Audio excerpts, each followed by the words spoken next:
हरे कृष्ण। ओम अज्ञानतिमिरान्धस्य ज्ञानाञ्जनशलाकया चक्षुरुन्मिलितं येन तस्मै श्रीगुरवे नमः। नमः ओं विष्णुपादाय कृष्णप्रेष्ठाय भूतले श्रीमते भक्तिवेदान्तस्वामिन्निति नामिने। नमस्ते सारस्वते देवे गौरवाणी प्रचारिणे विशेषशून्यवादी पाश्चात्य देशतारिणे। जय श्री कृष्ण चैतन्य प्रभु नित्यानंद श्री अद्वैत गदाधर श्रीवासादि गौर भक्त वृंद। हरे कृष्ण कृष्ण कृष्ण हरे हरे, हरे राम राम राम हरे हरे। ಹರೇ ಕೃಷ್ಣ. ಇವತ್ತಿನ ಕ್ಲಾಸಿಗೆ ಎಲ್ರಿಗೂ ಸ್ವಾಗತ. ಇವತ್ತು ಈಶೋಪನಿಷತ್ 15ನೇ ಮಂತ್ರ ಪಾರ್ಟ್ 2 ಭಾಗ 2 ಸ್ಕ್ರೀನ್ ಶೇರ್ ಮಾಡ್ತೇನೆ. ಹರೇ ಕೃಷ್ಣ. ದಯವಿಟ್ಟು ರಿಪೀಟ್ ಮಾಡಿ. ಹಿರಣ್ಮಯೇನ ಪಾತ್ರೇಣ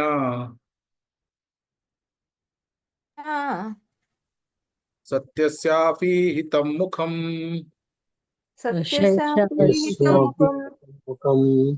ತತ್ವಂ ಪೂಷನ್ ಅಪಾವೃಣು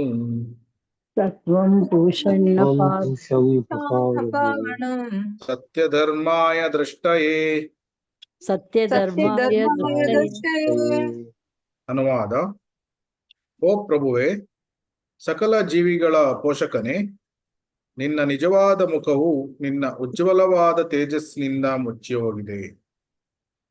ಅದನ್ನು ತೆಗೆದು ನಿನ್ನನ್ನು ನಿನ್ನ ಶುದ್ಧ ಭಕ್ತನಿಗೆ ತೋರಿಸಿಕೊ.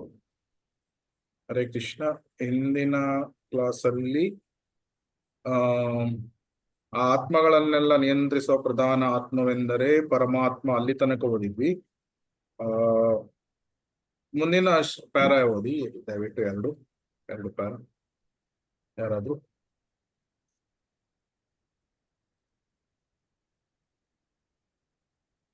ಭಗವಾನ್ ಅಲ್ಲಿಂದಲ್ಲ ಪ್ರಭುಜಿ. ಭಗವತ್ ಸಾಕ್ಷಾತ್ಕಾರವೆಂಬ ಈ ಪದ್ಧತಿ ಒಂದು ದೊಡ್ಡ ವಿದ್ಯೆ. ಐಹಿಕ ಭೋಗಸ್ಥರು ಐಹಿಕ ಸೃಷ್ಟಿಯ 24 ಅಂಶಗಳನ್ನು ವಿಶ್ಲೇಷಿಸಿ ಚಿಂತನೆ ನಡೆಸಬಹುದು ಅಷ್ಟೇ. ಏಕೆಂದರೆ ಅವರಿಗೆ ಮನುಷ್ಯನ ಅಂದರೆ ಭಗವಾನ್ ಬಗ್ಗೆ ಅಷ್ಟಾಗಿ ಗೊತ್ತಿಲ್ಲ. ನಿರಾಕಾರವಾದಿಗಳು ಬ್ರಹ್ಮಜ್ಯೋತಿಯ ಕೂರಿಸುವ ಪ್ರಭೆಯಿಂದ ದಿಗ್ಭ್ರಾಂತರಾಗಿದ್ದಾರೆ. ಒಬ್ಬನು ಪರಮಸತ್ಯವನನ್ನು ಪೂರ್ತಿಯಾಗಿ ನೋಡಬೇಕಾದರೆ ಅವನು 24 ಐಹಿಕ ದ್ರವ್ಯಗಳ ಆಚೆ ಮತ್ತು ಬ್ರಹ್ಮಜ್ಯೋತಿಯ ಆಚೆಯೂ ಹೋಗಬೇಕು. ಅಂಶದತ್ತ ಗಮನ ಸೆಳೆದು ಹಿರಣ್ಯಾತ್ಮಯ ಪಾತ್ರವನ್ನು ಹೊಳೆಯುವ ಹೊದಿಕೆಯನ್ನು ತೆಗೆಯಬೇಕೆಂದು ಪ್ರಾರ್ಥಿಸುತ್ತದೆ. ಈ ಆಚ್ಛಾದನವನ್ನು ತೆಗೆದು ಹೊರತು ಯಾರೂ ದೇವೋತ್ತಮ ಪರಮಪುರುಷನನ್ನು ಯಥಾವತ್ತವಾಗಿ ಗ್ರಹಿಸಲಾರರು ಎಂದು ಪರಮ ಸತ್ಯದ ಸಾಕ್ಷಾತ್ಕಾರವನ್ನು ಸಾಧಿಸಲಾರರು. ಭಗವಂತನ ಪರಮಾತ್ಮ ಸ್ವರೂಪವು 3 ಸ್ವಾಂಶ ವಿಸ್ತರಣೆಗಳಲ್ಲಿ ಒಂದು. ಈ 3 ಒಟ್ಟಾಗಿ ವಿಷ್ಣು ತತ್ವ ಎಂದು ಕರೆಯುತ್ತಾರೆ. ಈ ವಿಶ್ವದಲ್ಲಿನ ವಿಷ್ಣು ತತ್ವವನ್ನು ಕ್ಷೀರೋದಕಶಾಹಿ ವಿಷ್ಣು, ಬ್ರಹ್ಮ, ವಿಷ್ಣು ಮತ್ತು ಶಿವ ಎಂಬ ತ್ರಿಮೂರ್ತಿಗಳಲ್ಲಿ ಒಬ್ಬ ಎಂದು ಕರೆಯುತ್ತಾರೆ. ಅವನು ಪ್ರತಿಯೊಬ್ಬ ಜೀವಿಯಲ್ಲಿಯೂ ಇರುವ ಸರ್ವಾಂತರ್ಯಾಮಿ ಪರಮಾತ್ಮ. ಗರ್ಭೋದಕಶಾಹಿ ವಿಷ್ಣು ಎಲ್ಲಾ ಜೀವಿಗಳಲ್ಲಿಯೂ ಅಂತರ್ಗತವಾಗಿರುವ ಸಮಷ್ಟಿತ ಪರಮಾತ್ಮ. ಇವೆರಡರ ಆಚೆ ಕಾರಣೋದಕಶಾಹಿ ವಿಷ್ಣು ಸೃಷ್ಟಿ ಸಾಗರದಲ್ಲಿ ಮಲಗಿದ್ದಾನೆ. ಅವನು ಸಕಲ ವಿಶ್ವಗಳ ಸೃಷ್ಟಿಕರ್ತ. ಯೋಗ ಪದ್ಧತಿಯು ಸೃಷ್ಟಿಯ 24 ಐಹಿಕ ದ್ರವ್ಯಗಳನ್ನು ದಾಟಿ ವಿಷ್ಣು ತತ್ವಗಳನ್ನು ಸೇರುವ ವಿಧಾನವನ್ನು ಸೂಕ್ತ ವಿದ್ಯಾರ್ಥಿಗೆ ಬೋಧಿಸುತ್ತದೆ. ನಿರಾಕಾರ ಬ್ರಹ್ಮ ಜ್ಯೋತಿಯನ್ನು ಸಾಕ್ಷಾತ್ಕರಿಸಿಕೊಳ್ಳಲು ಲೌಕಿಕ ದರ್ಶನವು ನೆರವಾಗುತ್ತದೆ. ಈ ಬ್ರಹ್ಮಜ್ಯೋತಿಯು ಶ್ರೀಕೃಷ್ಣನ ದಿವ್ಯ ದೇಹದ ಪ್ರಭೆ. ಇದನ್ನು ಭಗವದ್ಗೀತೆಯಲ್ಲಿ 14:27 ಬ್ರಹ್ಮ ಸಂಹಿತೆಯಲ್ಲಿಯೂ 5:40 ಖಚಿತಪಡಿಸಿದ್ದಾರೆ. ಯಸ್ ಪ್ರಭಾ ಪ್ರಭಾವತೋ ಜಗದಂಡ ಕೋಟಿ ಕೋಟಿಷ್ಟುಶೇಷ ವಸುಧಾದಿ ವಿಭೂತ ಭಿನ್ನಃ ತತ್ಬ್ರಹ್ಮನಿಷ್ಕಲ್ಮಂ ಅಂತರಂಗ ಅಶೇಷಭೂತಂ ಗೋವಿಂದಂ ಆದಿಪುರುಷಂ ತಮಂ ಭಜಾಮಿ. ಕೋಟಿ ಕೋಟಿ ವಿಶ್ವದಲ್ಲಿ ಅಸಂಖ್ಯಾತ ಲೋಕಗಳಿವೆ. ಪ್ರತಿಯೊಂದು ಇತರ ಲೋಕಗಳಿಗಿಂತ ಸ್ವರೂಪದಲ್ಲಿ ಭಿನ್ನ. ಈ ಲೋಕಗಳೆಲ್ಲವೂ ಬ್ರಹ್ಮಜ್ಯೋತಿಯ ಒಂದು ಮೂಲೆಯಲ್ಲಿವೆ. ಈ ಬ್ರಹ್ಮಜ್ಯೋತಿಯು ನಾನು ಪೂಜಿಸುವ ದೇವೋತ್ತಮ ಪರಮ ಪುರುಷ ತೇಜ ಪುಂಚದ ಕಿರಣಗಳು. ಬ್ರಹ್ಮ ಸಂಹಿತೆಯಲ್ಲಿ ಬರುವ ಈ ಮಂತ್ರವು ಪರಮಸತ್ಯನನ್ನು ನಿಜವಾಗಿ ಸಾಕ್ಷಾತ್ಕರಿಸಿಕೊಂಡ ನೆಲೆಯಿಂದ ಹೇಳಿರುವಂಥದ್ದು. ಈ ಮಂತ್ರದಂತೆ ಸಾಕ್ಷಾತ್ಕಾರಗೊಳ್ಳಬೇಕೆಂದು ಈಶೋಪನಿಷತ್ತಿನ ಶ್ರುತಿ ಮಂತ್ರವು ಹೇಳುತ್ತದೆ. ಭಗವಂತನ ನಿಜವಾದ ಮುಖವನ್ನು ನೋಡಲು ಬ್ರಹ್ಮಜ್ಯೋತಿಯನ್ನು ತೆಗೆಯಬೇಕು ಎಂದು ಕೋರುವ ಸರಳವಾದ ಮಂತ್ರ ಇದು. ಧನ್ಯವಾದ. ಹರೇ ಕೃಷ್ಣ. ಹರೇ ಕೃಷ್ಣ. ಹಿಂದಿನ ಕ್ಲಾಸಲ್ಲಿ ಬ್ರಹ್ಮನ್, ಪರಮಾತ್ಮ, ಭಗವಾನ್ ಮೂರು ಪರಮಸತ್ಯದ ಬೇರೆ ಬೇರೆ PHS ಮುಖಗಳು. ಬ್ರಹ್ಮನ್ ಅಂದ್ರೆ ಏನು? ಪ್ರಭೆ ಅಂತ ಹೇಳಿದೆಯಲ್ಲ. ಪ್ರಭೆ. ಪ್ರಭೆ ಕೃಷ್ಣನ ದೇಹದಿಂದ ಬರುವಂತ ಪ್ರಭೆ, ಅದು ಬ್ರಹ್ಮಜ್ಯೋತಿ ಅಂತ ಹೇಳ್ದ. ಆಮೇಲೆ ಪರಮಾತ್ಮ ಅಂದ್ರೆ ನಮ್ಮ ದೇಹದಲ್ಲೇ ಇರ್ತಾರೆ. ದೇಹದಲ್ಲಿ ಇರ್ತಾನೆ, ಮತ್ತೆ ಎಲ್ಲ ಅಣುಗಳಲ್ಲಿ ಸಹ ಇರ್ತಾನೆ. ಆಮೇಲೆ ಭಗವಾನ್ ಅಂದ್ರೆ ಯಾರು? ಶ್ರೀಕೃಷ್ಣ ಪರಮಾತ್ಮ. ಶ್ರೀಕೃಷ್ಣ ಮತ್ತೆ ಅವನ ವಿಸ್ತೃತ ರೂಪಗಳು ಬಲರಾಮ, ನಾರಾಯಣ. ಸೊ ಬೇಸಿಕಲಿ ಕೃಷ್ಣ ಅವನ ಮೂಲ ರೂಪ, ಸ್ವಯಂ ಭಗವಾನ್ ಶ್ಯಾಮಸುಂದರ ರೂಪ. ಮತ್ತೆ ಅವನ ಜೊತೆ ಭಕ್ತರು ಇರ್ತಾರೆ. ಅವನ 6 ಐಶ್ವರ್ಯಗಳು, ಬ್ಯೂಟಿ, ರೂಪ, ಸೌಂದರ್ಯ, ಮತ್ತೆ ಶಕ್ತಿ, ವೈರಾಗ್ಯ, ಆ ರೀತಿ ಜ್ಞಾನ, ನಾಲೆಡ್ಜ್ ಅಂಡ್ ರೆನನ್ಸಿಯೇಷನ್ ಅಲ್ಲ, ಅದು ಅವನ 6 ಅಪುಲೆನ್ಸಸ್ ಗಳನ್ನ ಅರ್ಥ ಮಾಡ್ಕೊಳ್ಳೋದು. ಅವನು ಭಕ್ತವತ್ಸಲ. ಅವನು ಹೇಗೆ ವೃಂದಾವನ ವಾಸ್ಯ ಅವರ ಜೊತೆ 5 ರಸಗಳಲ್ಲಿ ಏನು ಸಂಬಂಧವನ್ನು ಹೊಂದಿದ್ದಾನೆ. ಯಾವ್ಯಾವ್ದು 5 ರಸಗಳು? ಶಾಂತರಸ, ದಾಸ್ಯರಸ, ಸಖ್ಯರಸ, ವಾತ್ಸಲ್ಯ ರಸ, ಮಾಧುರ್ಯ ರಸ. ಸೊ ಇದನ್ನೆಲ್ಲ ಅರ್ಥ ಮಾಡಿಕೊಳ್ಳುವುದು ಇದು ಭಗವಾನ್ ಸಾಕ್ಷಾತ್ಕಾರ. ಆದ್ರೆ ಈ ಸಾಕ್ಷಾತ್ಕಾರವನ್ನು ಪಡೆಯಲಿಕ್ಕೆ ಒಂದನೇದಾಗಿ ಭಕ್ತನು ಅವನು ಪ್ರಯತ್ನವನ್ನು ಮಾಡ್ತಾನೆ. ಆಮೇಲೆ ಕ್ರಮೇಣವಾಗಿ ಪ್ರಗತಿಯನ್ನು ಹೊಂದುತ್ತಾನೆ. ಆದ್ರೆ ಇಲ್ಲಿ ಒಂದು ತುಂಬಾ ಪ್ರಮುಖವಾದ ವಿಷಯ ಏನಿದೆ, ಒಬ್ಬನಿಗೆ ಸಾಕ್ಷಾತ್ಕಾರ ಬರುವುದಿಲ್ಲ ಯಾವ ತನಕ ಭಗವಂತನ ಕೃಪೆ ಭಕ್ತನಿಗೆ ಸಿಗುವುದಿಲ್ಲ, ಅಷ್ಟರ ತನಕ ನಮಗೆ ಸಾಕ್ಷಾತ್ಕಾರ ಹೊಂದಲಿಕ್ಕೆ ಆಗುವುದಿಲ್ಲ. ದಾಮೋದರ ಲೀಲೆಯಲ್ಲಿ 2 ಫಿಂಗರ್ ಶಾರ್ಟ್ ಆಗ್ತಾ ಇತ್ತು, 2 ಬೆರಳಷ್ಟು ಆ ಹಗ್ಗ ಕಟ್ಲಿಕ್ಕೆ ಸಣ್ಣದಾಗ್ತಾ ಇತ್ತು. ಆ 2 ಬೆರಳುಗಳು ಯಾವುದನ್ನು ಸೂಚಿಸ್ತದೆ? ಒಂದು ಭಗವಂತನ ಕೃಪೆ, ಮತ್ತೆ ಇನ್ನೊಂದು ನಮ್ಮ ಪ್ರಯತ್ನ. ನಮ್ಮ ಪ್ರಯತ್ನ. ಸೊ ನಮ್ಮ ಪ್ರಯತ್ನ ಮಾತ್ರ ಇದ್ರೆ ಸಾಲುವುದಿಲ್ಲ, ಭಗವಂತನ ಕೃಪೆ ಕೂಡ ಬೇಕು. ಸೊ ಭಗವಂತನ ಕೃಪೆ ಬೇಕಾದ್ರೆ ನಾವು ಪ್ರಾರ್ಥನೆಗಳನ್ನು ಸಲ್ಲಿಸ್ಬೇಕು. ಆದ್ರಿಂದ 15ರಿಂದ 18ನೇ ಶ್ಲೋಕದ ತನಕ ಇಲ್ಲಿ ಈಶೋಪನಿಷದಲ್ಲಿ ಪ್ರಾರ್ಥನೆಗಳನ್ನು ಸಲ್ಲಿಸುವುದು. ಈ ಹಿಂದಿನ ಶ್ಲೋಕಗಳಲ್ಲಿ ಯಾವುದು ತತ್ವ ಮತ್ತೆ ಯಾವುದು ತತ್ವ ಅಲ್ಲ, ಯಾವುದು ಸಂಭೂತಿ ಯಾವುದು ಅಸಂಭೂತಿ, ಯಾವುದು ವಿದ್ಯೆ ಯಾವುದು ಅವಿದ್ಯೆ, ಇದರ ಬಗ್ಗೆ ಎಲ್ಲ ಫುಲ್ ಆಗಿ ವಿಶೇಷವಾಗಿ ಅದನ್ನು ಅರ್ಥ ಮಾಡ್ಕೊಂಡ್ವಿ. ಆದ್ರೆ 15ನೇ ಶ್ಲೋಕದಿಂದ ಏನ್ ಅರ್ಥ ಆಗ್ತದಂದ್ರೆ, ನಮಗೆ ಭಗವಂತನ ಕೃಪೆ ಇಲ್ಲದೆ ಯಶಸ್ಸನ್ನು ಸಾಧಿಸ್ಲಿಕ್ಕೆ ಸಾಧ್ಯವಿಲ್ಲ. ಆದ್ದರಿಂದ ನಾವು ಪ್ರಾರ್ಥನೆಗಳನ್ನು ಮಾಡಬೇಕು. ಆದ್ರಿಂದ 15ರಿಂದ 18ನೇ ಶ್ಲೋಕದ ತನಕ ಬರೇ ಪ್ರಾರ್ಥನೆಗಳು. ಸೊ ಪ್ರಾರ್ಥನೆಗಳು ಇಲ್ಲದೆ ನಾವು ಭಗವಂತನ ಕೃಪೆಯನ್ನು ಆಕರ್ಷಿಸ್ಲಿಕ್ಕೆ ಆಗುವುದಿಲ್ಲ. ಹೇಗೆ ಒಂದು ಸಣ್ಣ ಮಗು ಇದ್ರೆ, ಮಗು ಜೋರಾಗಿ ಅತ್ತಾಗ ತಾಯಿಯ ಅಟೆನ್ಷನ್ ಏನು ಅದು ಆಕರ್ಷಣೆ ಆಗ್ತದೆ ತಾಯಿಗೆ. ಮಗು ಜೋರಾಗಿ ಕೂಗ್ತಾ ಉಂಟು ಅಂತ ತಾಯಿ ಓಡಿ ಬರ್ತಾರೆ. ಅದೇ ರೀತಿ ನಾವು ತೀವ್ರವಾಗಿ ಪ್ರಾರ್ಥನೆಗಳನ್ನು ಮಾಡಿದಾಗ ಭಗವಂತ ಆಕರ್ಷಿತನಾಗ್ತಾನೆ. ನಮ್ಗೆ ಗೊತ್ತು, ಹೇಗೆ ಸಾರ್ವಭೌಮ ಭಟ್ಟಾಚಾರ್ಯ ಅವನು ಪ್ರಪ್ರಥಮವಾಗಿ ನಿರಾಕಾರವಾದ ಅದರ ಅರ್ಥವನ್ನು ಮಾಡ್ಕೊಂಡಿದ್ದ ವೈದಿಕ ಜ್ಞಾನವನ್ನು.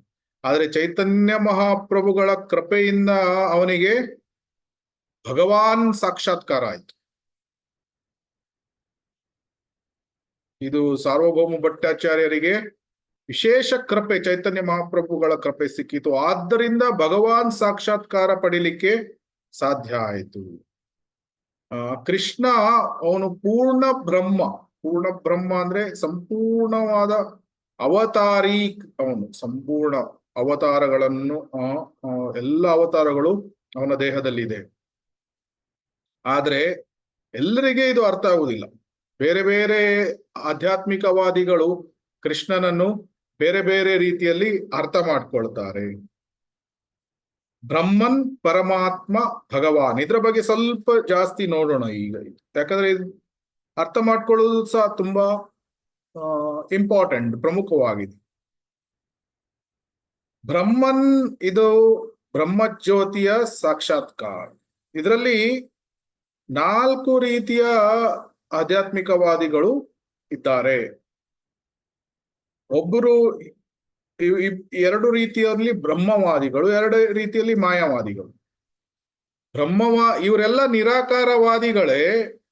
ಆದ್ರೆ 4 ಕೆಟಗರಿ.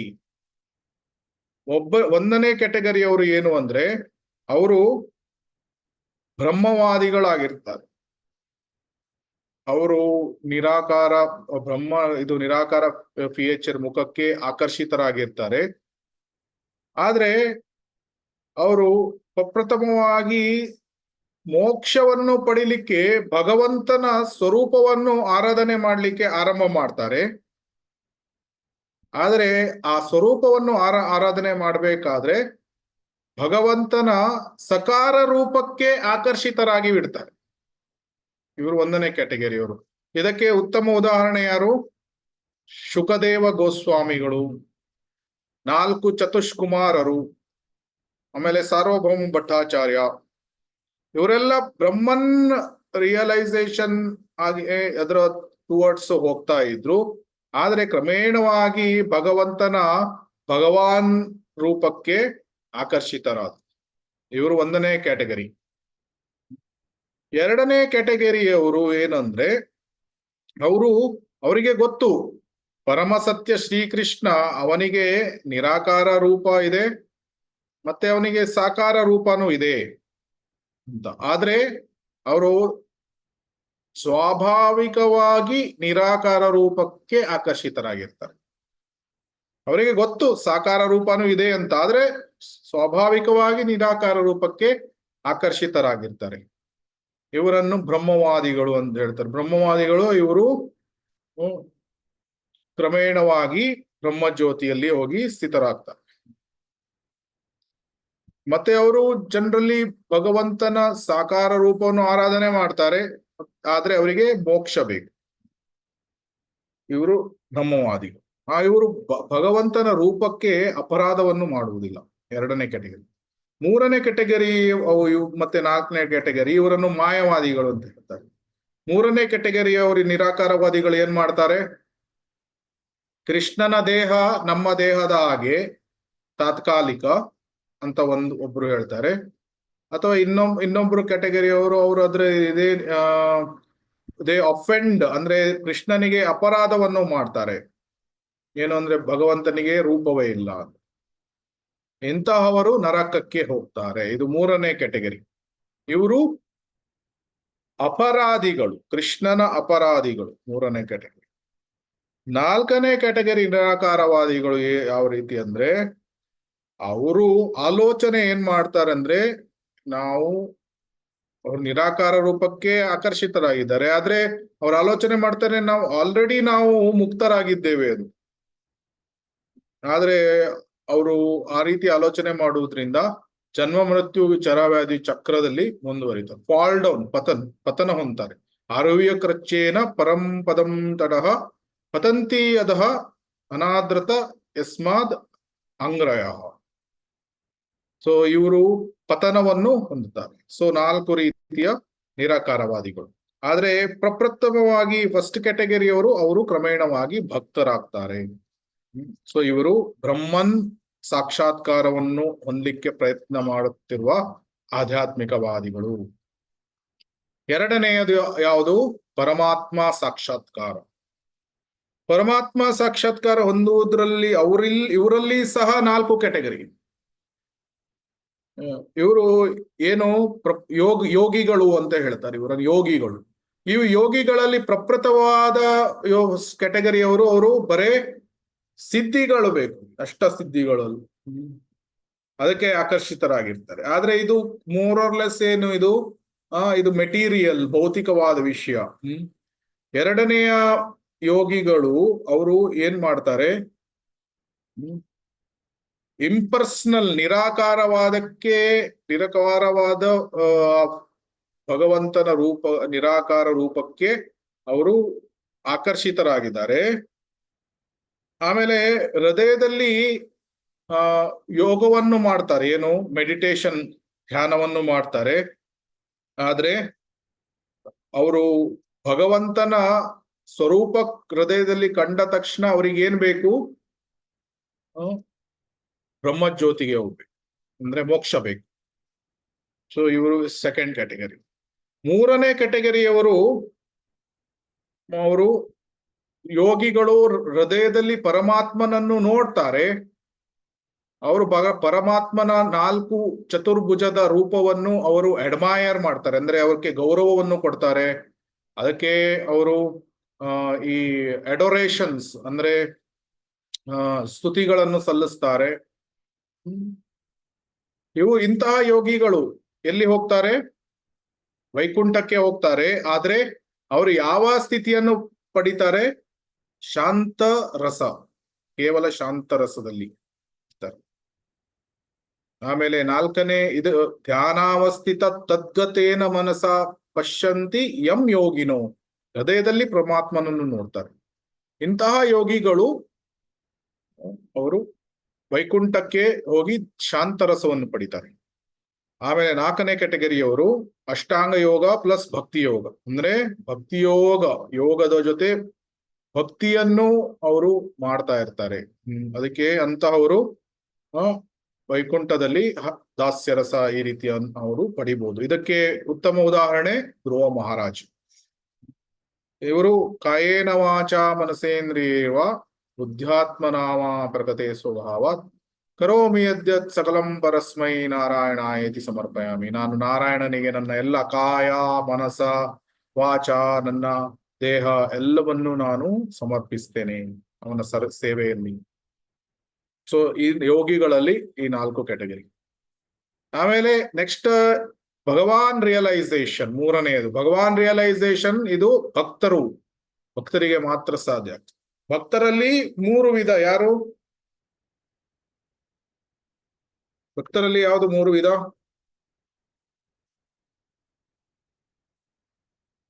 ಉತ್ತಮ, ಮಧ್ಯಮ, ಕನಿಷ್ಠ.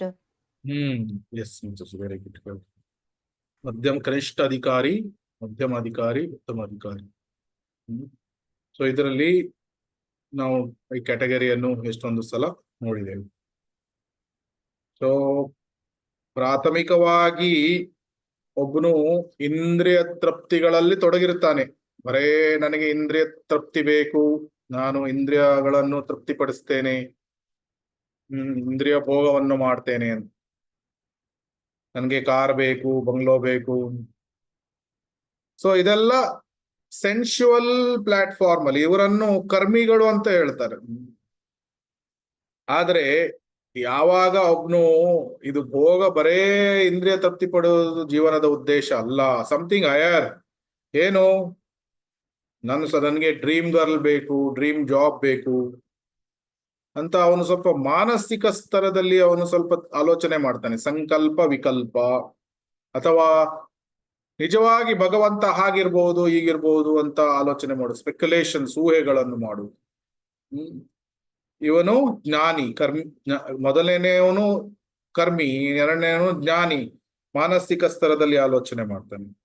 ಮೂರನೆಯವನು ಯೋಗಿ, ಬುದ್ಧಿಯ ಸ್ತರದಲ್ಲಿ ಆಲೋಚನೆ ಮಾಡ್ತಾನೆ. ಏನು, ನನಗೆ ಯಾಕೋ ಜಾಬ್ ಸಿಗ್ತಾ ಇಲ್ಲ, ಡ್ರೀಮ್ ಜಾಬ್ ಸಿಗ್ತಾ ಇಲ್ಲ, ಆದ್ರಿಂದ ನಾನು ನಿಜವಾದ ಇದು ಕಾರಣ ಏನು ಅಂತ ಧ್ಯಾನ ಮಾಡ್ಲಿಕ್ಕೆ ಆರಂಭ ಮಾಡಿ, ಭಗವಂತನಿಗೆ ಶರಣಾದ್ರೆ ನನಗೆ ಜೀವನದಲ್ಲಿ ಒಳ್ಳೇದಾಗ್ತದೆ. ಈ ಬುದ್ಧಿಯ ಪ್ಲಾಟ್ಫಾರ್ಮ್ ಅಲ್ಲಿ ಆಲೋಚನೆ ಮಾಡ್ತಾನೆ ಇವನು ಯೋಗಿ. ಆಮೇಲೆ ಯಾರು ಆತ್ಮದ ಸ್ತರದಲ್ಲಿ ನಾನು ಕೃಷ್ಣನ ನಿತ್ಯ ದಾಸ ಅಂತ ಆಲೋಚನೆ ಮಾಡ್ತಾನೆ ಅವನು ಭಕ್ತ. ಸೊ ಇಂದ್ರಿಯ ಸ್ತರದಲ್ಲಿ ಕರ್ಮಿಗಳು ಆಕ್ಟ್ ಮಾಡ್ತಾರೆ, ಇಂದ್ರಿಯ ಭೋಗ, ಇಂದ್ರಿಯ ಸುಖ. ಜ್ಞಾನಿಗಳು ಮಾನಸಿಕ ಸ್ತರದಲ್ಲಿ ಆಲೋಚನೆ ಮಾಡ್ತಾರೆ, ಊಹೆಗಳನ್ನು ಮಾಡುವುದು, ಭಗವಂತ ಹೀಗೆ ಇರ್ಬೋದು ಹಾಗೆ ಇರ್ಬೋದು. ಬುದ್ಧಿಯ ಪ್ಲಾಟ್ಫಾರ್ಮ್ ಅಲ್ಲಿ ಯೋಗಿಗಳು ಆಲೋಚನೆ ಮಾಡ್ತಾರೆ, ಏನು, ಧ್ಯಾನವನ್ನು ಮಾಡುವುದು, ಧಾರಣ, ಧ್ಯಾನ. ಆಮೇಲೆ ಭಕ್ತನು ಆತ್ಮದ ಸ್ತರದಲ್ಲಿ ಏನು, ಜೀವೇರ ಸ್ವರೂಪೋಯ್ ಕೃಷ್ಣೇರ ನಿತ್ಯದಾಸ್, ನಾನು ಭಗವಂತನ ಸೇವಕ, ನಾನು ಸೇವೆಗಳನ್ನು ಮಾಡಬೇಕು ಅಂತ ಭಕ್ತ ಆ ರೀತಿ ಆಲೋಚನೆ ಮಾಡ್ತಾನೆ. ಯೋಗಿಗಳು ಸರ್ವಭೂತ ಗುಹಾವಾಸಂ, ಅಂದ್ರೆ ಪರಮಾತ್ಮ ಎಲ್ಲರ ಹೃದಯದಲ್ಲಿ ಇದ್ದಾನೆ. ಭಕ್ತ ಭಗವಂತಂ ಮದೋಕ್ಷಜಂ. ಸೊ ಅದಕ್ಕೆ ಒಬ್ರು ಮಹಾರಾಜರು ಏನ್ ಹೇಳ್ತಾ ಇದ್ರು, ಭಗವಾನ್ ಸಾಕ್ಷಾತ್ಕಾರ ಅಂದ್ರೆ ನಾವು ಭಗವಂತನ ಪರ್ಸನಲ್ ಲೈಫ್ಗೆ ಎಂಟರ್ ಆಗ್ತೇವೆ. ಪರ್ಸನಲ್ ಲೈಫ್ ಅಂದ್ರೆ ಏನು, ಅವನ ಸಹಚರರಿದ್ದಾರೆ, ಅವನ ಎಲ್ಲ ಬೇರೆ ಬೇರೆ ಅಷ್ಟಸಖಿಗಳು, ಗೋಪಿಯರು, ಗೋಪರು ವೃಂದಾವನದಲ್ಲಿ. ಸೊ ಈ ಅವರ ಜೊತೆಗೆ ನಾವು ಜೀವನವನ್ನು ಆರಂಭ ಮಾಡ್ತೇವೆ. ಅದನ್ನೇ ಇಲ್ಲಿ ಏನು ಹೇಳಿದ್ದಾರೆ ಇಂದಿನ ಈ ಶ್ಲೋಕಗಳಲ್ಲಿ, ಮಿತ್ರರಾದ ಗೊಲ್ಲರು ಅವರು ಬಾಲ್ಯದ ಆಟಗಳನ್ನು ಆಡ್ತಾ ಇದ್ರು. ಅದಕ್ಕೆ ಇಲ್ಲಿ ಶ್ಲೋಕ ಏನು, ಇತ್ತಂ ಸತಾಂ ಬ್ರಹ್ಮ ಸುಖಾನುಭೂತ್ಯಾಂ ದಾಸ್ಯಂ ಗತಾನಾಂ ಪರದೈವತೇನ ಮಾಯಾಶ್ರಿತಾನಾಂ ನರದಾರಕೇಣ ಸಾಕಂ ವಿಜಹುರು ಕೃತಪುಣ್ಯಂ ಪುಂಜ. ಸೊ ಈ ಬಾಲಕರು, ಗೋಪ ಬಾಲಕರು ಅನೇಕ ಜನ್ಮ ಜನ್ಮಾಂತರಗಳ ನಂತರ ಭಗವಂತನ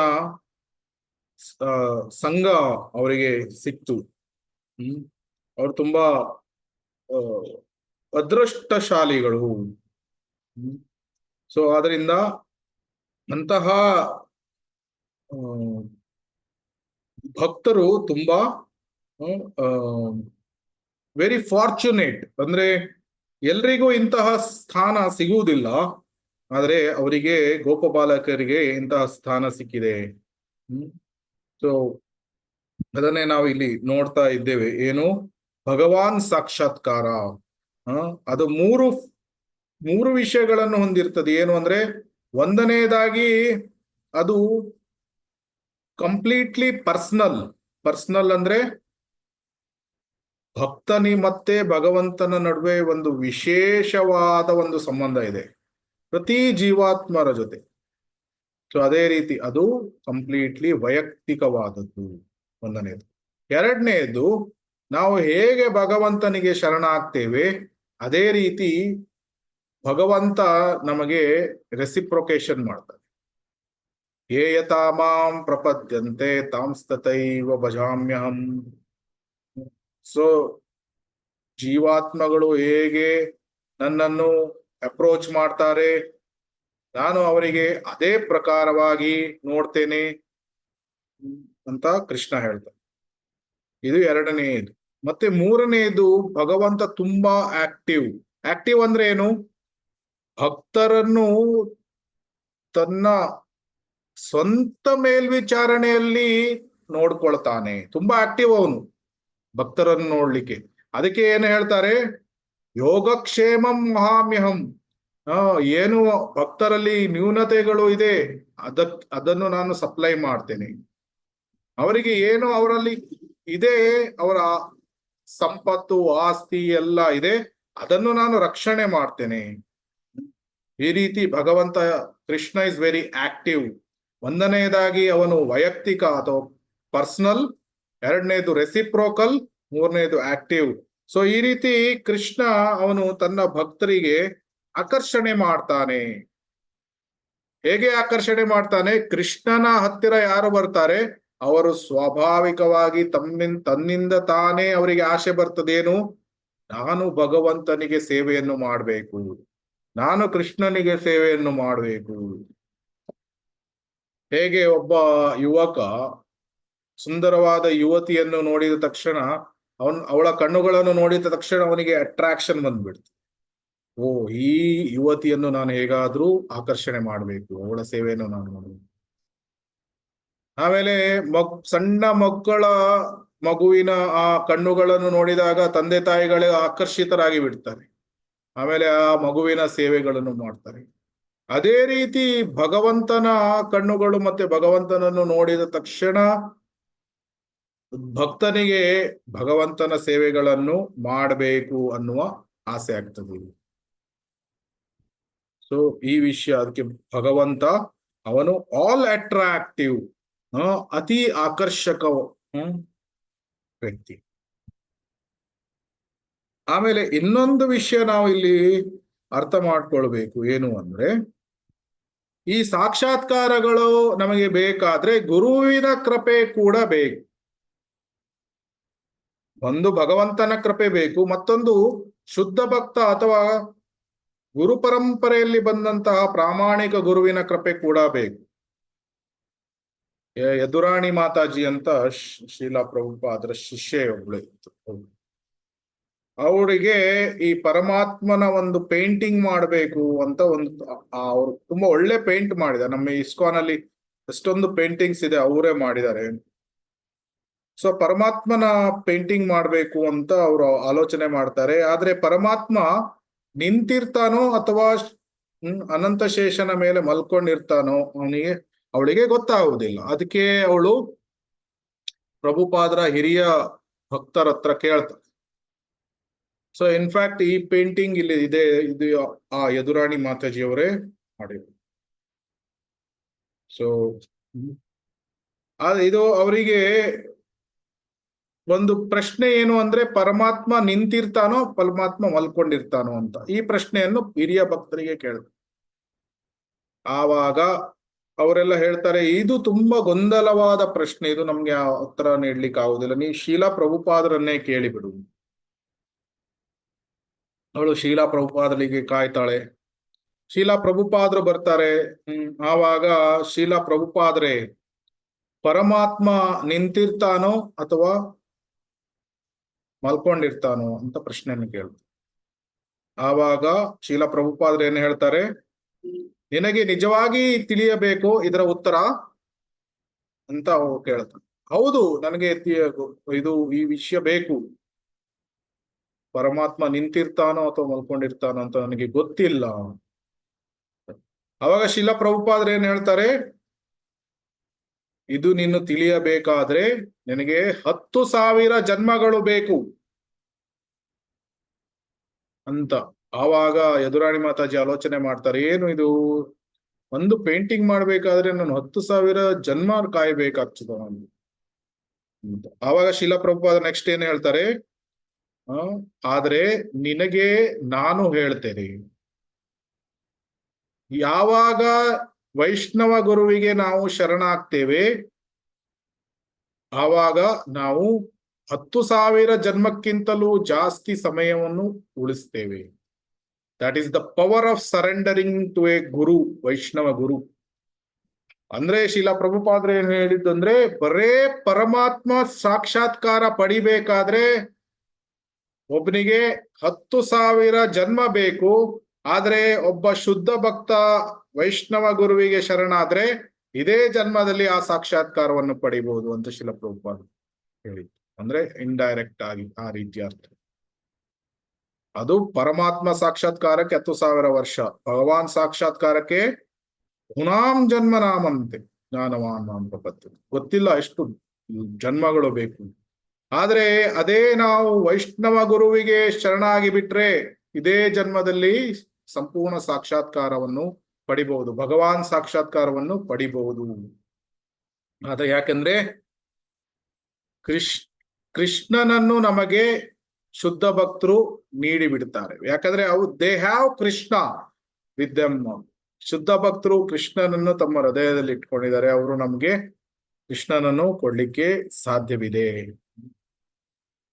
ಸೊ ಈ ವಿಷಯದಿಂದ ಇದ್ದಲ್ಲಿ ನಮ್ಗೆ ಅರ್ಥ ಆಗ್ತದೇನು, ನಾವು ವೈಷ್ಣವ ಗುರುಗಳಿಗೆ ಶರಣಾಗ್ಬೇಕು. ಆವಾಗ ಎಷ್ಟು 10,000 ಜನ್ಮಕ್ಕಿಂತಲೂ ಜಾಸ್ತಿ ಸಮಯವನ್ನು ನಾವು ಉಳಿಸ್ಬೋದು. ಇಲ್ದಿದ್ರೆ ನಾವು ಭಗವದ್ಧಾಮಕ್ಕೆ, ವೈಕುಂಠಕ್ಕೆ ಹೋಗ್ಲಿಕ್ಕೆ ಎಷ್ಟು ಜನ್ಮಗಳು ಬೇಕಾಗ್ತದೆ ನಮ್ಗೆ ಗೊತ್ತಿಲ್ಲ. ಆಮೇಲೆ ಇನ್ನೊಂದು ವಿಷಯವನ್ನು ಇಲ್ಲಿ ಹೇಳ್ತಾ ಇದ್ದಾರೆ. ಏನು ಅಂದ್ರೆ, ಯೋಗ ಪದ್ಧತಿಯ ಸೃಷ್ಟಿಯ 24 ಐಹಿಕ ದ್ರವ್ಯಗಳನ್ನು ದಾಟಿ ವಿಷ್ಣು ತತ್ವವನ್ನು ಸೇರುವ ವಿಧಾನವನ್ನು ಸೂಕ್ತ ವಿದ್ಯಾರ್ಥಿಗೆ ಬೋಧಿಸುತ್ತದೆ. 24 ಎಲಿಮೆಂಟ್, ಇದೇನು ಮೆಟೀರಿಯಲ್ ಎಲಿಮೆಂಟ್, ಇದನ್ನು ಯಾವುದು ಸಾಂಖ್ಯ ಯೋಗ ವಿವರಿಸ್ತದೆ. ಯಾವಾಗ ಒಬ್ಬನು ಆ 24 ಎಲಿಮೆಂಟ್ಗಳನ್ನು ದಾಟ್ತಾನೆ ಆವಾಗ ವಿಷ್ಣು ತತ್ವವನ್ನು ನೋಡ್ಲಿಕ್ಕೆ ಸಾಧ್ಯ ಆಗ್ತದೆ. ವಿಷ್ಣು ತತ್ವಗಳು ಯಾರು?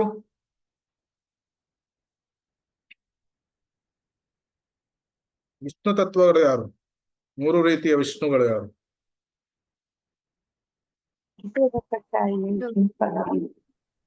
ಹಾ, ಗರ್ಭೋದಕಶಾಹಿ ವಿಷ್ಣು, ಕ್ಷೀರೋದಕಶಾಹಿ ಹಾ, ಹೌದು. ಅದನ್ನು ಇಲ್ಲಿ ವಿವರಿಸಿದ್ದಾರೆ. ವಿಶ್ವದಲ್ಲಿನ ವಿಷ್ಣು ತತ್ವವನ್ನು ಕ್ಷೀರೋದಕಶಾಹಿ ವಿಷ್ಣು ಅಂತ ಕರೆಯುತ್ತಾರೆ. ಒಬ್ಬನವನು ಪ್ರಪ್ರಥಮವಾದ ಕ್ಷೀರೋದಕಶಾಹಿ ವಿಷ್ಣು ಯಾರು? ಅವನು ಪರಮಾತ್ಮ. ಅವನು ಎಲ್ಲಿರ್ತಾನೆ?